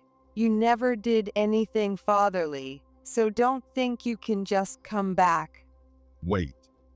I really have no money and I'm so lonely. Bill watched us walk away with slumped shoulders. I felt a bit sorry for him, but he was the one who abandoned us first. When I first discovered his affair, I planned to get the alimony and be done with him. But after hearing Emily's story about the game, I couldn't forgive him for the pain he caused her. This was for the best. Seeing Emily happily playing new game with Mary and Kevin, I vowed to protect this family. Open it up already. It's heavy. Annie drops the garbage bag with a thud at the entrance, crouching to catch her breath. If it's that hard, you didn't have to bring it here, I say, and Annie glares at me. Throwing out garbage costs money. If I can dispose of it at my mother-in-law's, Cindy, it saves money. If you want me to take it back, hand it over. Here. She thrusts her hand out and wiggles her fingers. I try desperately to lift the garbage bag, but my weak body makes it difficult. Only a pitiful groan escapes my lips. Annie just stands there, smirking at me. Looks like it's impossible for you, even if you spend all night. Well, I'm leaving. Staying any longer is a waste of time. With that, Annie leaves me behind and walks away. I was at a loss, unable to move the garbage bag from the entrance. If it stays there, it'll block the way, and I won't be able to get outside. I desperately tried to move the garbage bag, putting all my strength into my arms. Finally, the bag slid a bit. Seeing a glimmer of hope, I pulled the bag even harder, but it was so heavy that the friction with the floor caused it to tear. In the unexpected turn of events, I hit my arm hard against the shoe cabinet. Ouch! I can't take this anymore. Holding my arm, I looked at the garbage bag and saw its contents scattered across the entrance. I realized that I should have just divided the contents into smaller bags instead of dragging it. As I began to pick up the garbage, I noticed something odd. No way is this. Seeing what was inside the bag, I understood Annie's true intention. Tears began to flow naturally from my eyes. My name is Cindy. Now, I'm sitting at a desk in a dimly lit room, making handmade jewelry. The only sounds in the room are those of the jewelry making and the ticking of the clock. I could faintly hear the happy voices of children playing outside. That's enough for today. Though I was still in the middle of working, my vision was getting blurry, and my fingers were no longer moving as they should. If I pushed myself too hard, I might make a mistake and have to start over again. So, even if I felt I could do a bit more, it was wise to stop. When I put down my tools, I noticed for the first time that the room had gotten dark. Oh, it's already this late. Even as I murmured, there was no family in this house to respond. Feeling a bit lonely, I maneuvered my wheelchair to turn on the light switch. As the room lit up, I saw the pile of black garbage bags in the corner, but I didn't want to look at them. What should I make for dinner today? Quickly tidying up my tools, I went to the kitchen to start preparing dinner. The cheerful voices of children playing outside continued to be heard. As I listened to them, chopping vegetables on the cutting board, tears suddenly fell from my eyes. Why do I have to live such a miserable life? As I thought that, I couldn't stop the tears from flowing, and they dripped onto the cabbage on the cutting board. The reason I'm in this condition is because of a car accident over 20 years ago. Since then, I've been in and out of hospitals and living in a wheelchair. Because of this, I couldn't properly take care of my son, Joe. My husband, although he tried, was busy with work, so he ended up neglecting Joe as well. I still can't forget the sight of young Joe looking lonely in the middle of the dark room when my husband and I came home late at night. I truly feel sorry for Joe, and the emotional scars Joe bore severely disrupted our lives afterward. He ended up becoming a delinquent. He wouldn't listen to either of us, constantly getting into fights with his classmates and being called to school. Even so, I tried to stay positive, thinking that someday I could reconcile with Joe. So, to supplement my husband's income, I also did side jobs making accessories. However, Joe didn't reform. Instead, he demanded money and became violent with me. My husband collapsed, likely due to the stress from work and home life. Worrying about Joe until the end, he passed away. Joe, perhaps feeling some responsibility, got married to a woman named Annie and quickly moved out. I was left with an unnecessarily large house and my jewelry making. I sold my jewelry at flea markets, so I had some interaction with neighbors. Talking with people only happened during those times. As I reminisced and shed tears, the doorbell rang. Someone coming at this hour had to be her. I quickly wiped my tears and hurried to the door as fast as I could. However, the person on the other side of the door couldn't wait and started banging on the door. Just a moment, I'm opening it now. As soon as I unlocked the door, my daughter-in-law Annie burst in with a hostile demeanor. She was wearing a suit, likely coming straight from work, and holding a black garbage bag for some reason. It was tightly packed and firmly tied. Why didn't you open the door sooner?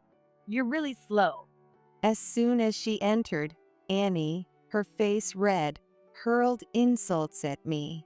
I'm not just sitting around doing nothing, you know. I still have to check on you, so I came. I'm sorry, but it's hard to move quickly in a wheelchair.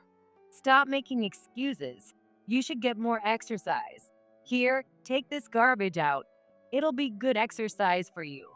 With that, she tried to throw the garbage bag into the room. Stop it. It's really hard for me with these legs. If this keeps up, I'll be buried in garbage. I desperately stretched out my hands to stop her from throwing the bag, but my efforts were in vain, and the bag slipped from her hands, landing with a thud on the floor. Why does she have to be so cruel? Unbidden tears I thought I had wiped away streamed down again, but I didn't want Annie to see them, so I looked down. Annie crouched and whispered, "Crying won't get you any help. You're not a child, so get it together." Frustrated, I gritted my teeth, but in my weakened state, I couldn't resist. Annie knew that. She patted my shoulder, smiling mockingly. You're too slow to do any hosting anyway. This is boring, I'm leaving. She opened the door to leave, but suddenly turned back, looking at me seriously. I'll come again. The garbage isn't sorted, so you need to do it. Otherwise, you'll get in trouble. Understand? I was too angry to respond. As soon as the door closed, I hurriedly locked it. Annie has been coming to the house every day since my husband died. It's not out of kindness to check on me. She comes and insults me, and lately she's taken to throwing garbage at me. I didn't know what was inside, but it was so heavy that I couldn't muster the energy to take it outside. I picked up the garbage thrown on the floor and piled it in the corner of the room. I felt like I didn't care about anything anymore. If I had to spend my remaining years in loneliness, I might as well let the garbage bury me and leave this world. After I'm gone, the neighbors would be shocked to see this mess. Then, the truth about Annie's actions would come to light. That was my only form of resistance, and in a way, I was looking forward to it. Why did he marry a woman like her? Even so, I couldn't contain my frustration, so I decided to call Joe. I hoped he could warn Annie. Fortunately, Joe answered the phone right away. What's up? Are you feeling sick? No, it's not that. Annie has been doing terrible things to me again. I told him everything that had happened so far, but Joe didn't listen to the end. Before I could finish, he interrupted harshly. You're just complaining about Annie, right? You should have said that from the start, instead of rambling on. Why are you saying such awful things? I'm suffering too, you know. Your suffering doesn't matter to me. Annie takes good care of me. You must have done something to upset her. I didn't do anything. Don't make assumptions. I knew I sounded tearful, but I couldn't help it. I had no one else to rely on, and I wanted Joe to be on my side. But because of our past, Joe didn't see me as his mother anymore. He probably thought it was too late for me to come crying to him. Still, it was unfair that he wouldn't listen to me despite the truth of Annie's actions. I'm busy. You must have nothing to do, which is why you're picking on Annie. Before you complain to me, reflect on your behavior. That's terrible. Just terrible. What's so terrible? You never cared about me, so this is what you deserve. Joe laughed loudly, and his laughter pierced my ears like sharp nails. After laughing for a while, he hung up. By then, the room was already enveloped in the darkness of night. I need to turn on the light and make dinner. But Joe's words and Annie's treatment left me feeling so down that I didn't want to do anything. If I had to endure this, it would have been better if I had. Just as I thought that, a sharp pain shot through my chest, and my throat felt tight. I need to stop thinking such foolish thoughts. I maneuvered my wheelchair to turn on the light, then plated the cabbage I had chopped earlier and microwaved some frozen fried chicken to place next to it. Even with a disabled body and harsh words thrown at me, I had to live on. A few days passed. As usual, Annie came at her set time, threw insults, and tossed garbage bags into my room.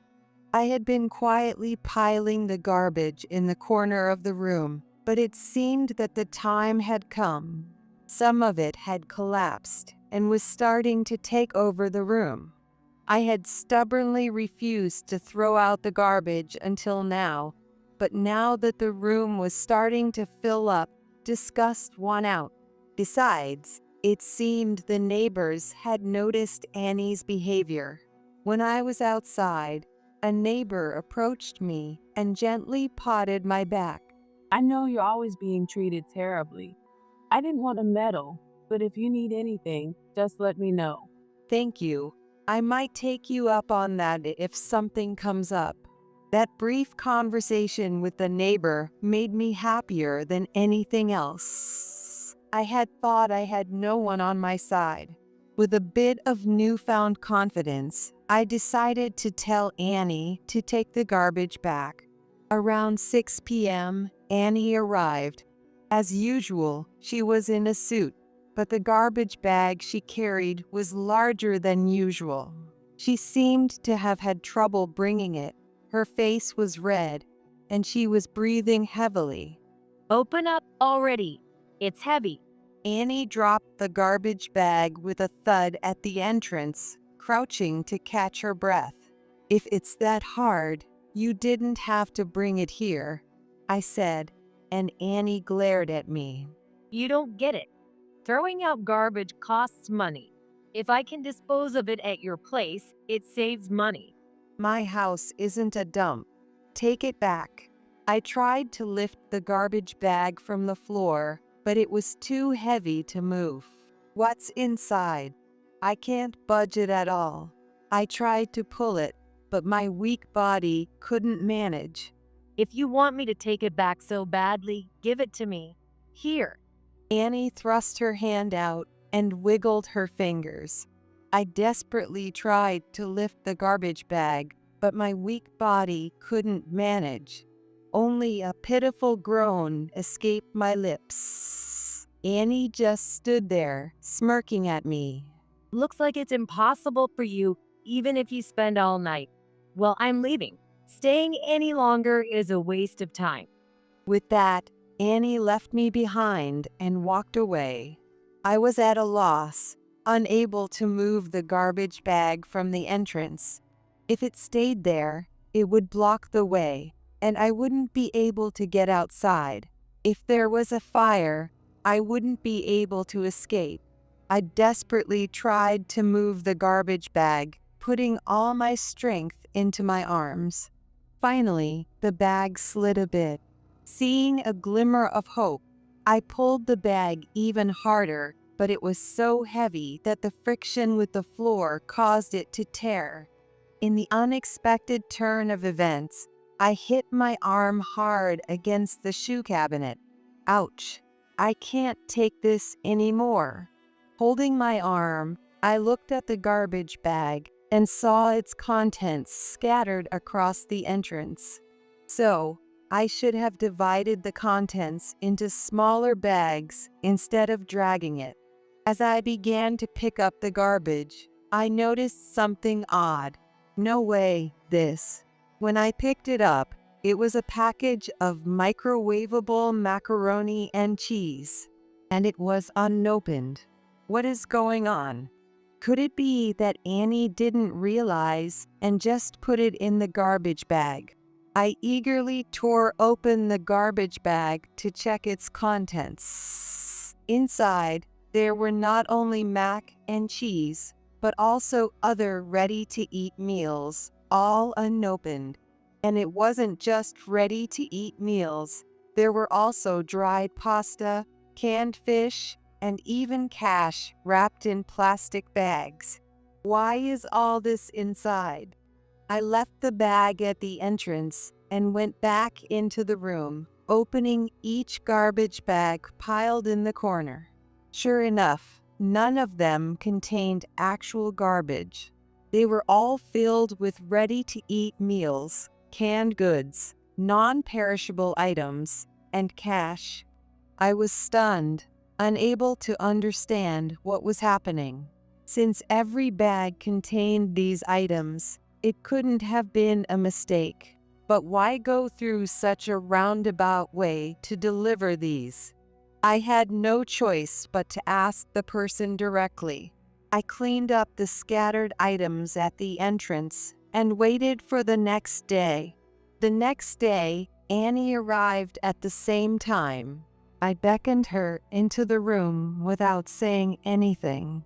Annie hesitated for a moment, looking down, but then followed me into the room. She looked around at the piled-up garbage bags with a blank expression. I've never checked the contents before, thinking it was garbage. I'm sorry, I didn't realize you were trying to help me.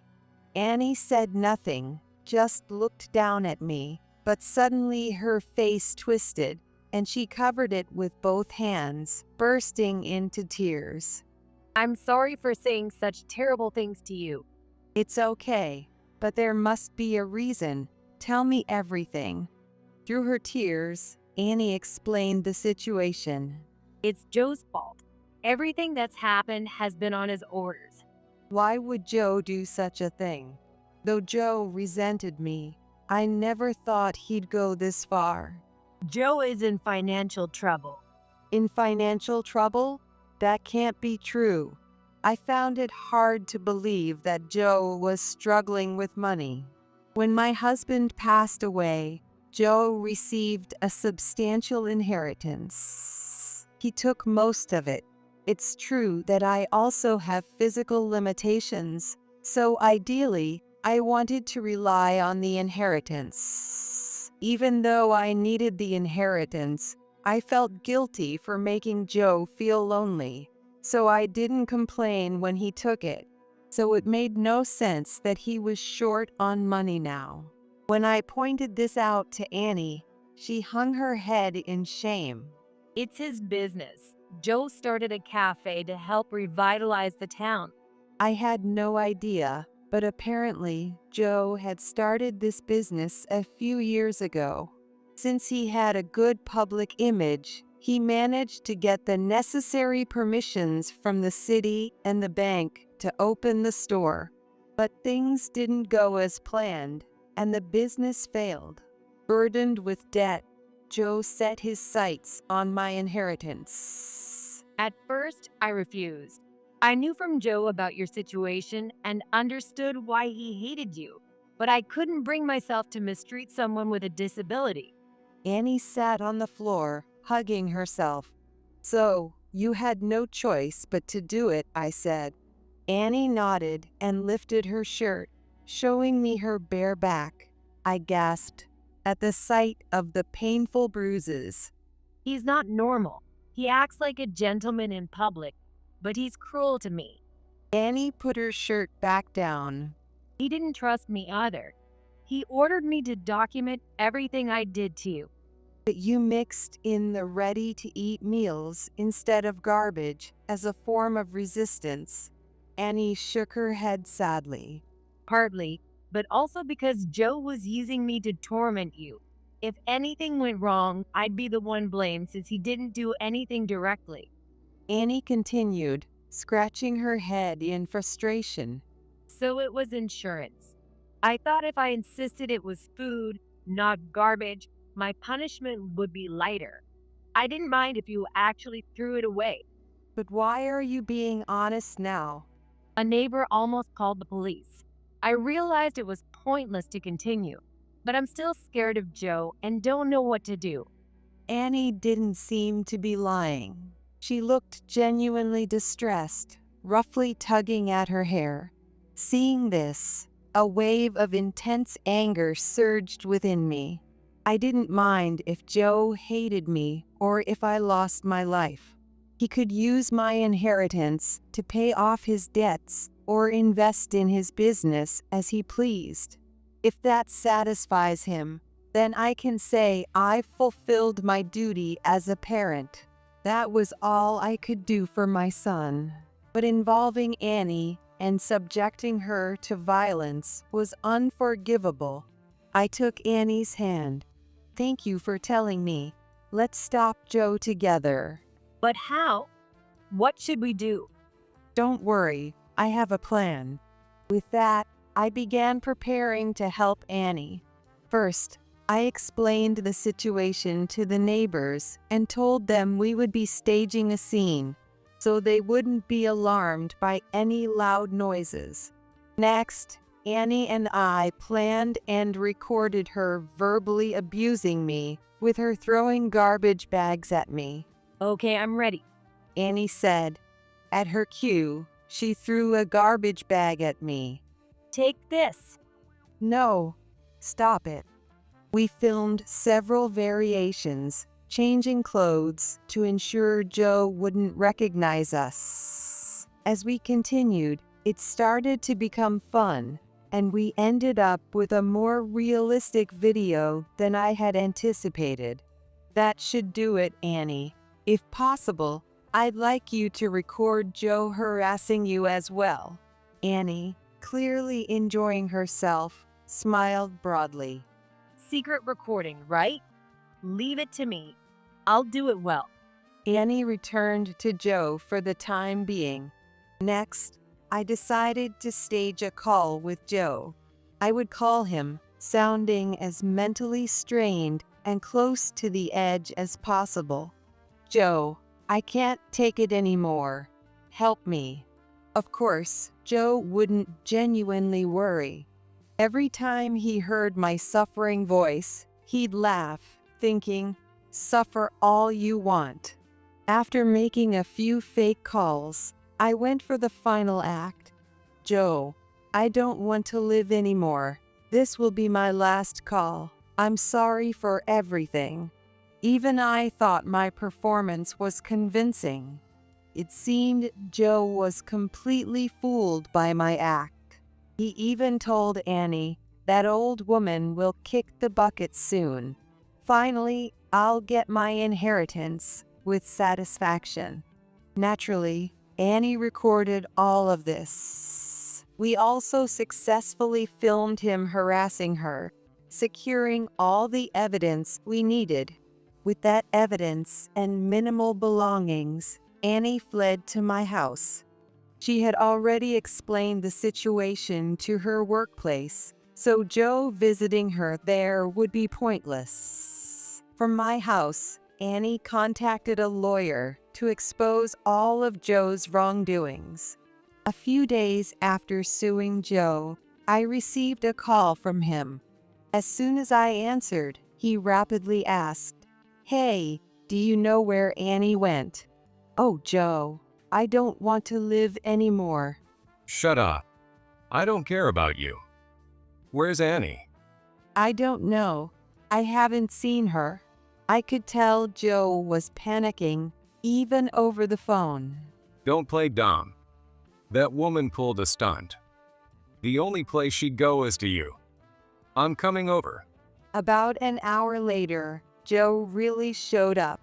Through the intercom, his tone completely changed to a gentle one. Mom, long time no see. Let me in. I brought some sweets. Let's eat together.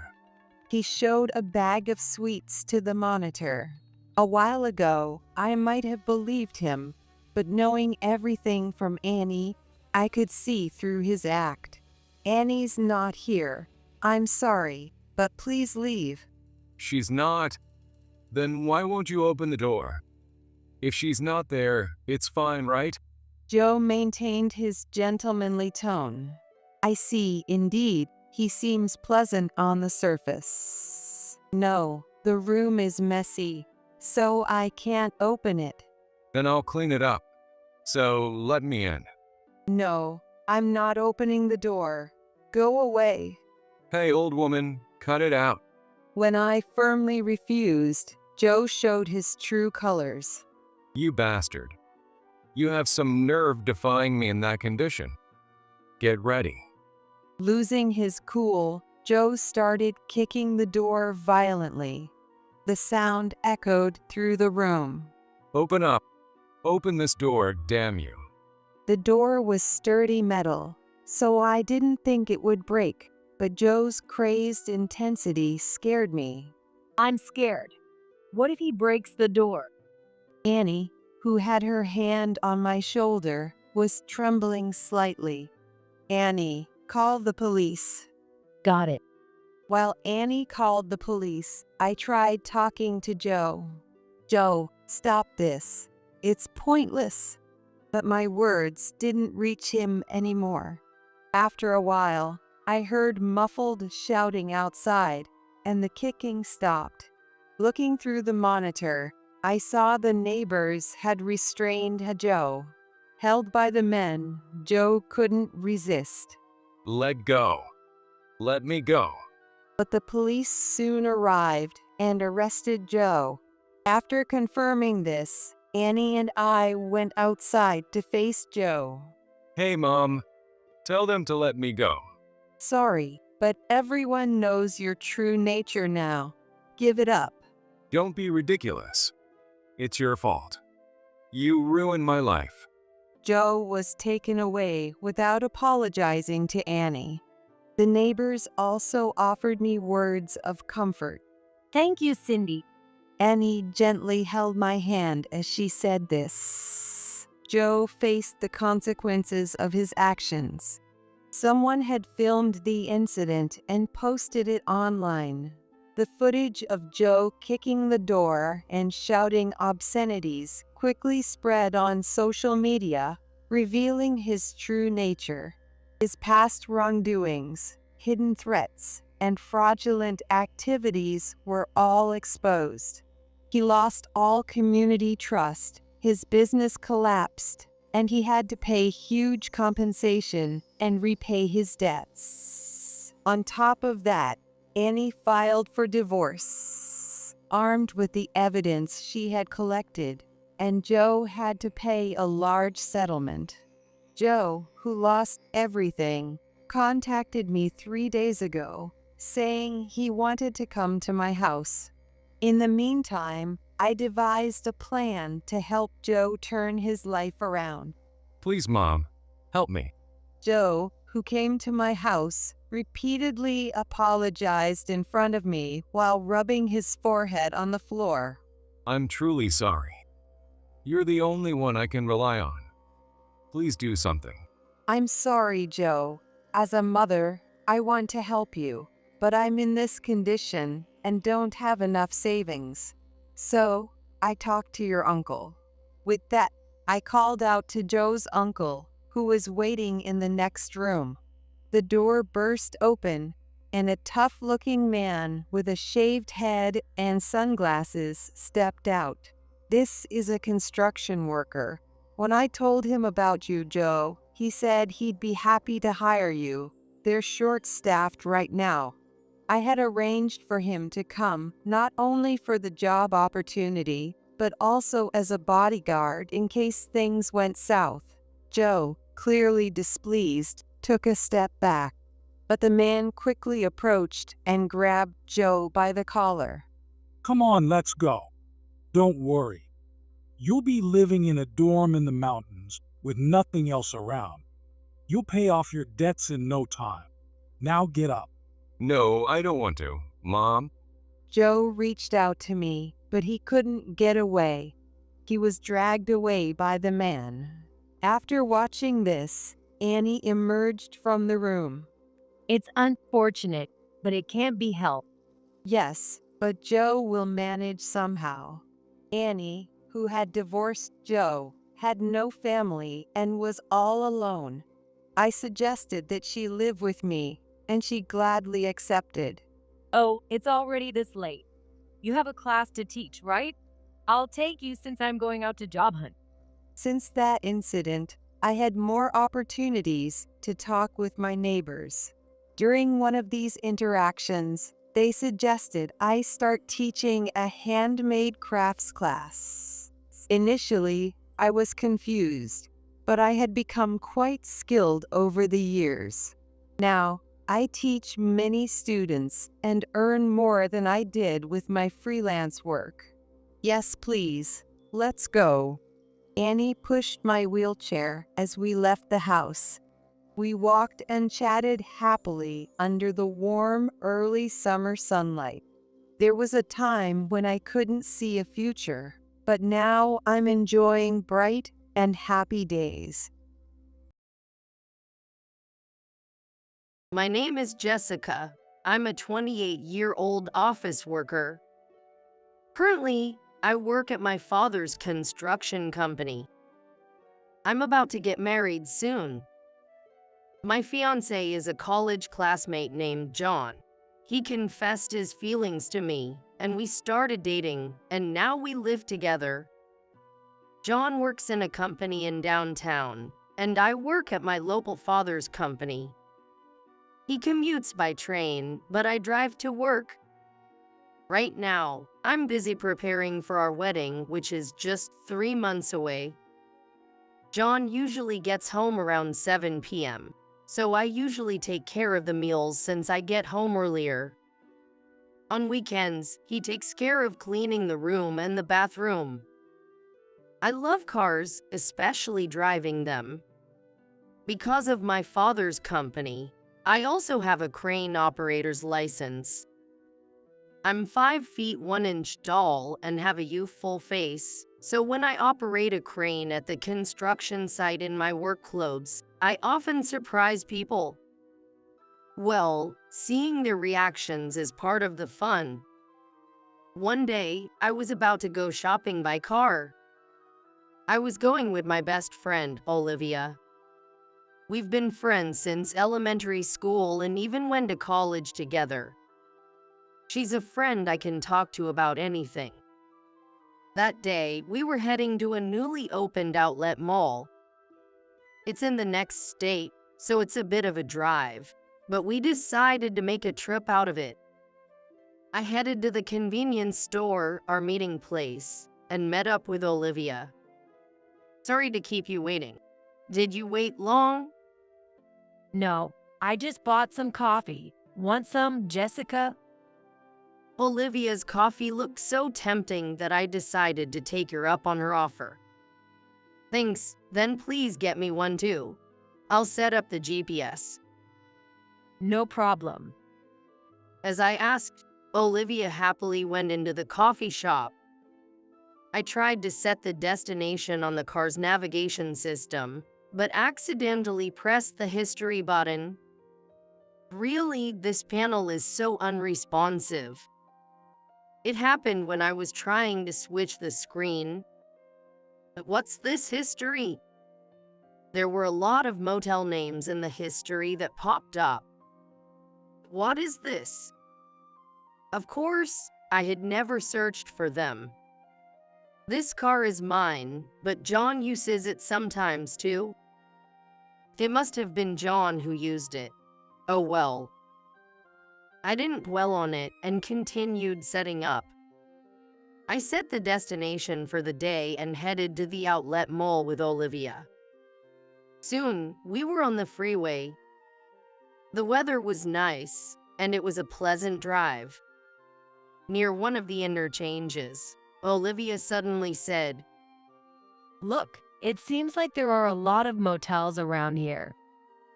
The motels in the navigation history were supposed to be around here too? I only glanced briefly since I was driving, but indeed, there were many motels around.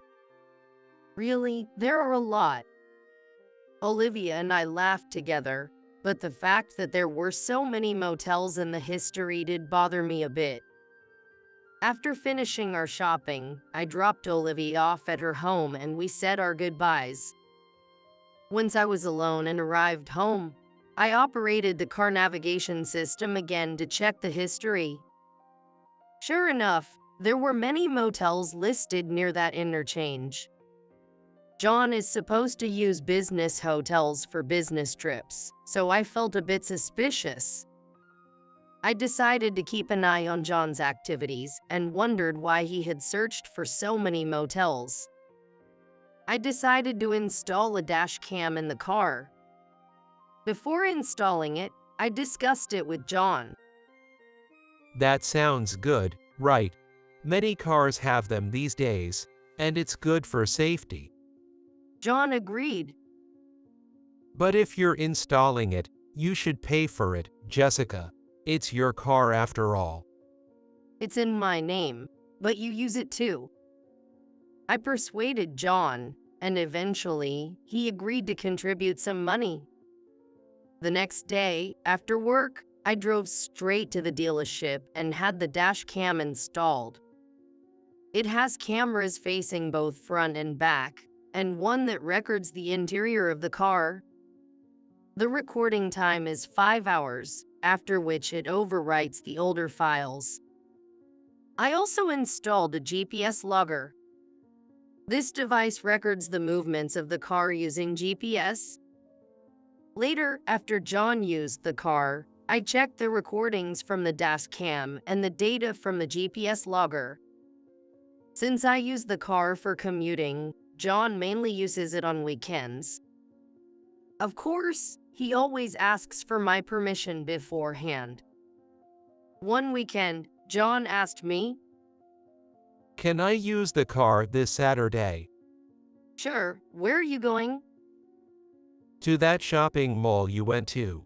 A friend of mine wants to check it out. Really? Which friend?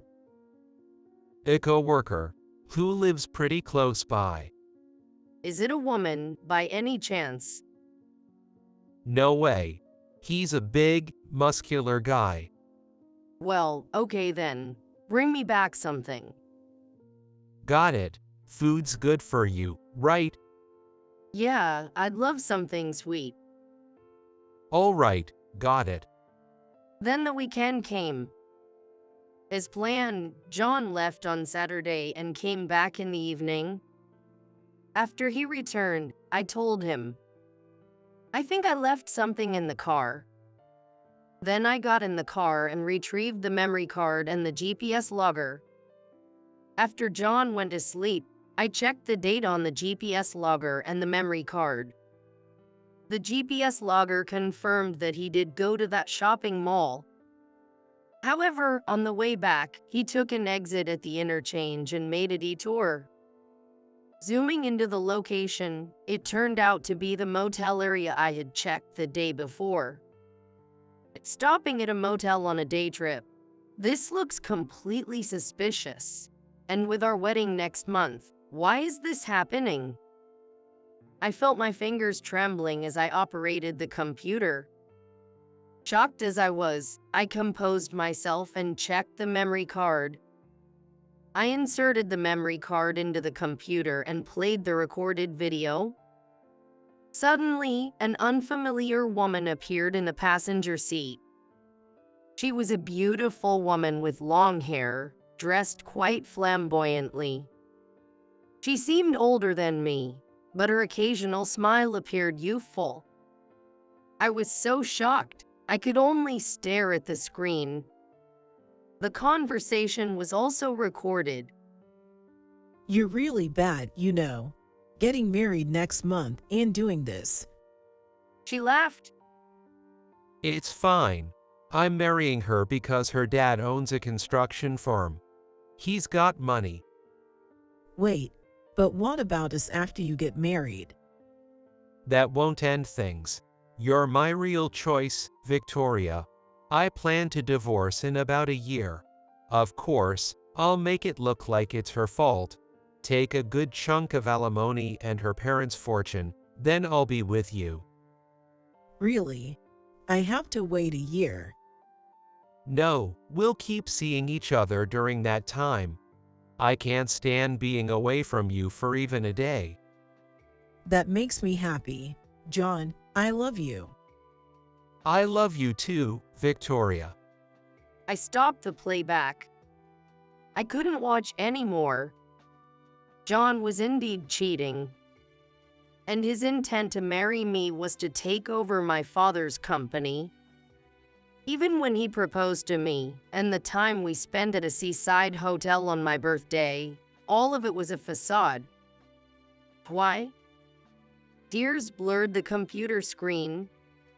From the next day, I decided to go back to my parents' house for a while. I have wedding preparations to make, so I'm going back home for a bit. Okay. John answered without much thought. Perhaps he would be happier without me around. I'm feeling a bit uneasy, so I'm going to stay here to calm down for a bit. It seems my parents thought I was experiencing cold feet. Of course, that's fine. My parents gladly agreed. A few days later, I received a call from my best friend, Olivia. Thinking I could tell her the truth, I confided everything to Olivia. Got it. I'm coming over today and we'll drink the night away. Olivia has a cute face, but she's kind of old school in some ways. But I love that part of her. I told my parents it was my last single girl party. Soon after, Olivia arrived with drinks and snacks. Hello, I'm borrowing Jessica for the day. It might get a bit noisy, but please bear with us. As soon as she arrived, Olivia cracked a joke. No problem. I get the noise, but don't drink too much. I also made some snacks, so take them and eat up. My mom had thoughtfully made some snacks as well. Wow, thank you. I was wondering what that delicious smell was. We'll gladly take them. Wait, can I invite another friend over? Yes, of course. Make it a party. That'll be a good memory for Jessica. Thank you so much. Then I called another friend, Michelle. She was a high school classmate and, coincidentally, the planner at the wedding venue we had booked, where we reunited as she was assigned our wedding. She went to the same high school as Olivia and me, and we had met a few times before, so now we're all good friends. The three of us started to party. I showed them the dash cam footage. Wait, I know her. She's Victoria, a junior from our college club. Jessica wasn't in the club, but John and I were in the same club with her. I was astonished to learn this fact. Really? John's junior? I thought she was older than me. She has always seemed mature, but I never expected it was Victoria. She's invited to the wedding, too. Most of our club members are coming. Olivia spoke while munching on the snacks my mom made. But it feels so frustrating to leave it like this. I really want to get back at them. Michelle slammed her empty wine glass down on the table forcefully. She has a strong sense of justice. She once caught a molester in high school and handed him over to the police. She was indignant on my behalf as if it were her own issue. Inspired by her words about revenge, Olivia started to speak. Then let's ruin the wedding. I have an idea. Olivia, she started scribbling something on a piece of paper as she said that. How about this? Michelle, we'll need your help too. Can you help us out? Thinking of it as helping Jessica. Of course. I'm the planner for this wedding, so I can do anything. With Michelle, the planner, on our side, the chances of our plan succeeding skyrocketed. Awesome. You're a lifesaver. Hey, both of you, don't drink too much. With that, our plan was set. As the two of them fell asleep from drinking too much, I covered them with blankets and said, "Thank you, Olivia, Michelle." I had drunk too much too, but I felt a bit relieved. The next day, I returned to John's place. A few days after getting home, I implemented our first strategy. While reviewing the footage, Olivia had discovered it. One evening after work, I met John at the station as we planned to dine out at a family restaurant, and I drove us there. After the meal, I dropped John off at home first and then parked the car before returning to the apartment. John, to think you'd prepare something like this for me without telling. I walked into the living room and pretended to be touched. What? John made a strange noise at my sudden words. This is a gift for me, right? I found it in the car. I showed John the paper bag containing a designer brand bag. The paper bag also had the brand's name written in large letters. I was cleaning the back window of the car because it was dirty, and when I went to get the cleaning supplies from under the back seat, I found this. Oh, John, you were trying to surprise me by hiding it there, weren't you? Sorry, I found it. I played dumb and pretended to be even more delighted. Well, that is. John fumbled for words. What? Is there someone else you'd give something like this to? Don't be silly.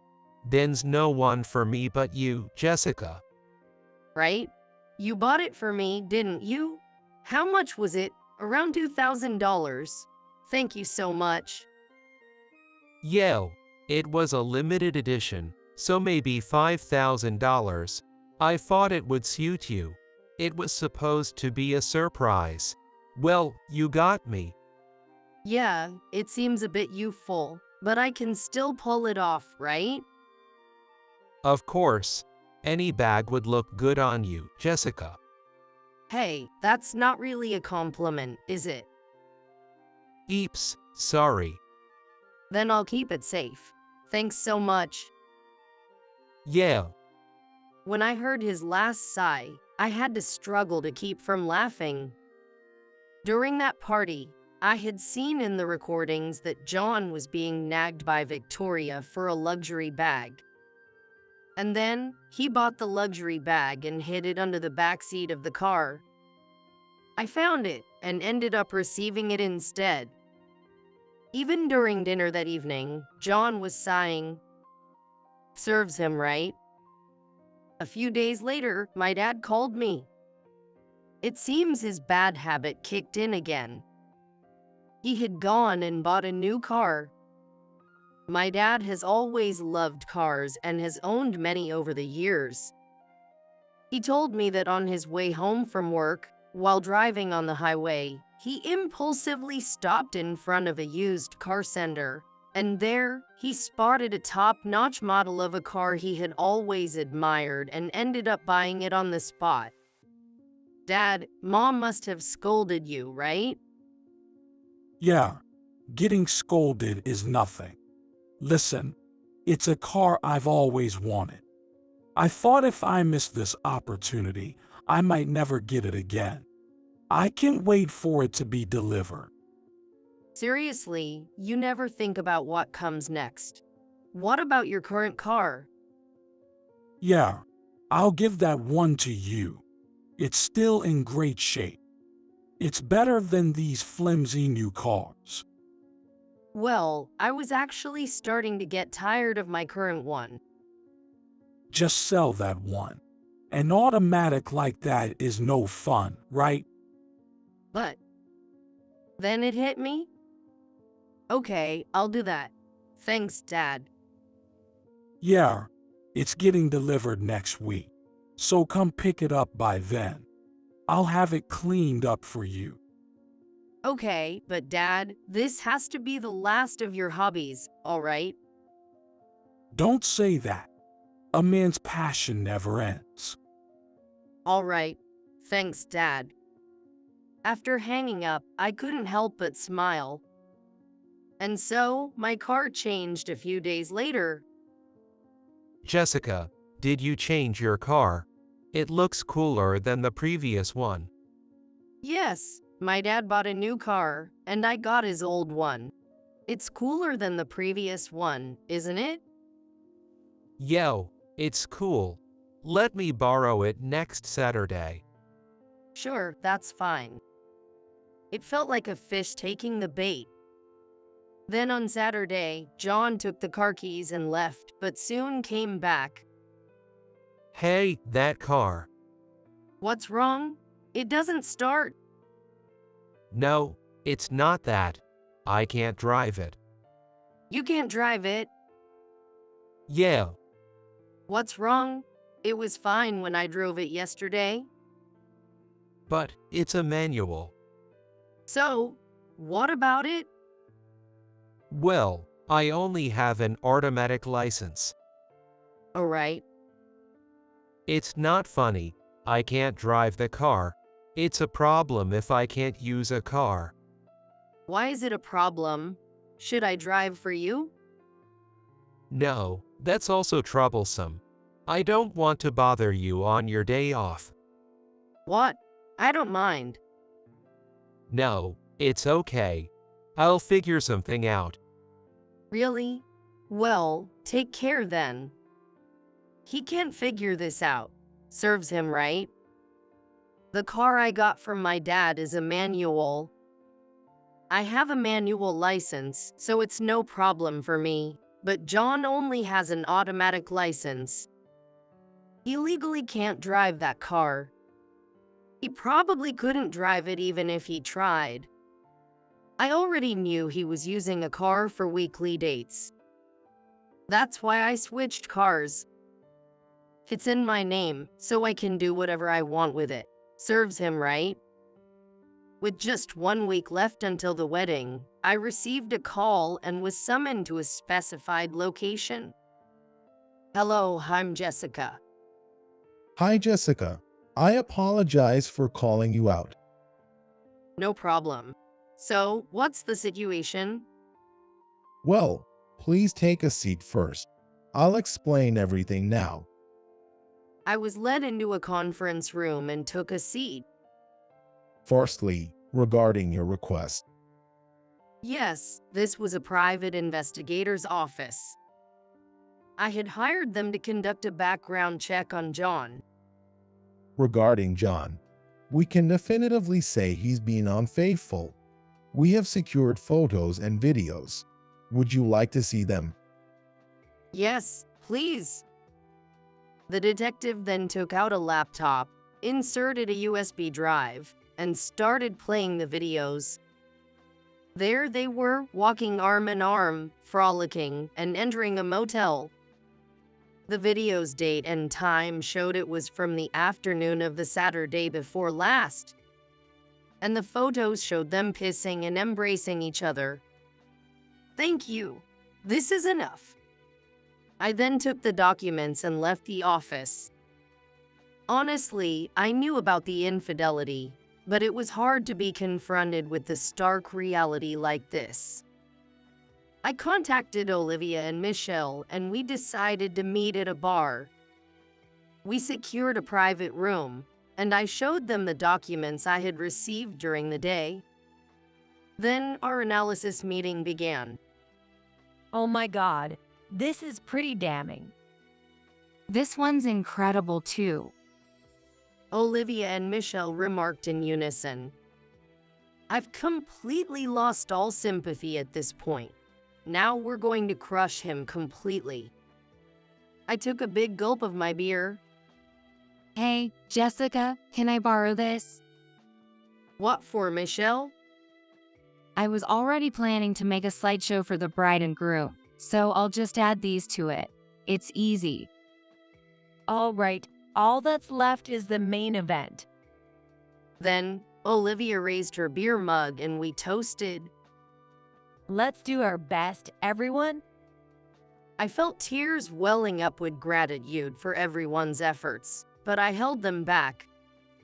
Finally, the day arrived. The wedding day was hectic from the morning. When I arrived at the venue, makeup started immediately, followed by hairstyling and dressing up, and everything proceeded as scheduled without regard to how I felt. When I saw myself in the wedding dress in the mirror, the image I had dreamed of, I started to cry, thinking I shouldn't be feeling this way.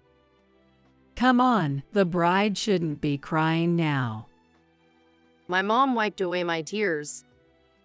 Sorry, Mom. These aren't the tears you think they are. Then the ceremony ended, and the reception began. Before the entrance, Michelle was there, giving me a reassuring smile. John was in a great mood from the start, all smiles. I could only muster an awkward laugh. The reception proceeded without incident, following the schedule. Then came the moment for the bride to read a letter of farewell and thanks to her family. The room dimmed, and the spotlight was only on me and my parents. I was handed the microphone. However, I did not read the letter. I turned to face the audience and began to speak quietly. Thank you all for gathering here today.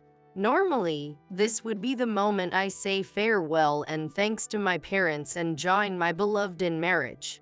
But the room fell silent at the unexpected turn in my speech.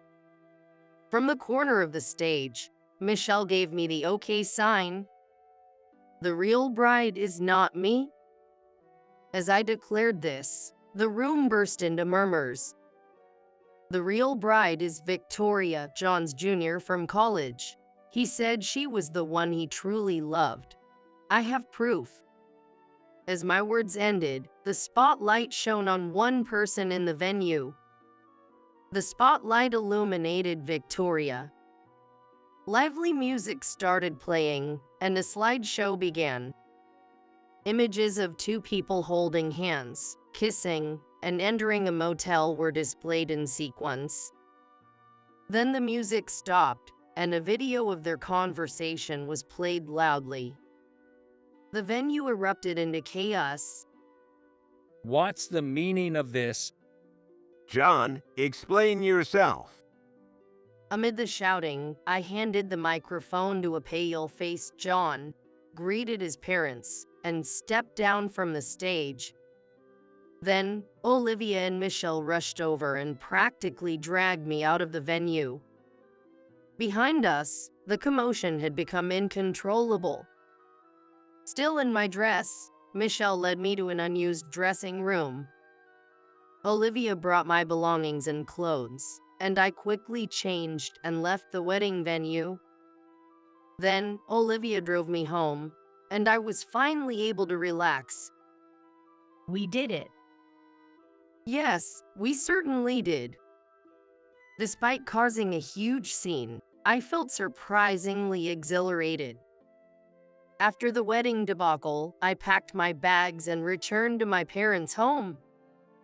Although my parents were quite angry when they got back, they weren't too harsh since John was to blame. My father took care of the aftermath. Thankfully, everyone understood the situation regarding the broken engagement, and things resolved smoothly. John was the one who really had a hard time. After his affair was exposed and the wedding was ruined, his parents had to pay for all the expenses. Moreover, since his boss was at the wedding, it also came out at work that he had been using company email to contact Victoria during work hours, leading to his demotion. He didn't lose his job, but he couldn't bear the work environment after causing such a scandal and soon quit. Victoria, unable to be with John after the commotion, eventually broke up with him. I called off the engagement and demanded compensation for the damages and other costs from John. Since John had spent most of his savings on the wedding preparations, his parents covered the payments. With no particular skills, John struggled to find a full-time job again. He is now working part-time to repay his debts. I also demanded compensation from Victoria, John's affair partner. Since she had a history of bad behavior and had been disowned by her parents, she had to pay the compensation herself. Of course, she had no savings, so she apparently borrowed money from some shady lenders. Now, she's working in the nightlife industry to make the payments. While the emotional damage I suffered seems incomparable, it felt like they got their just desserts. Thanks to my father's kindness, I was put on leave from work, and with some free time, I decided to travel. In such times, people often head north rather than south for some reason. Michelle, feeling responsible for her role in the upheaval, had resigned from her job at the wedding venue. Feeling a bit guilty, I invited her to join me on the trip. Thanks to the compensation from John, I could cover the expenses. During the trip, we befriended two men and exchanged contacts, agreeing to meet again back home. They were colleagues from the same company and visited this tourist spot annually. Back home, I shared this with Olivia. Why didn't you invite me? Olivia was a little upset. So next time, we planned a 3-on-3 group date, adding another person to the mix. Despite everything that happened, I was regaining my spirits. Well, life is full of ups and downs. Such things happen. I am ready to move forward towards the future.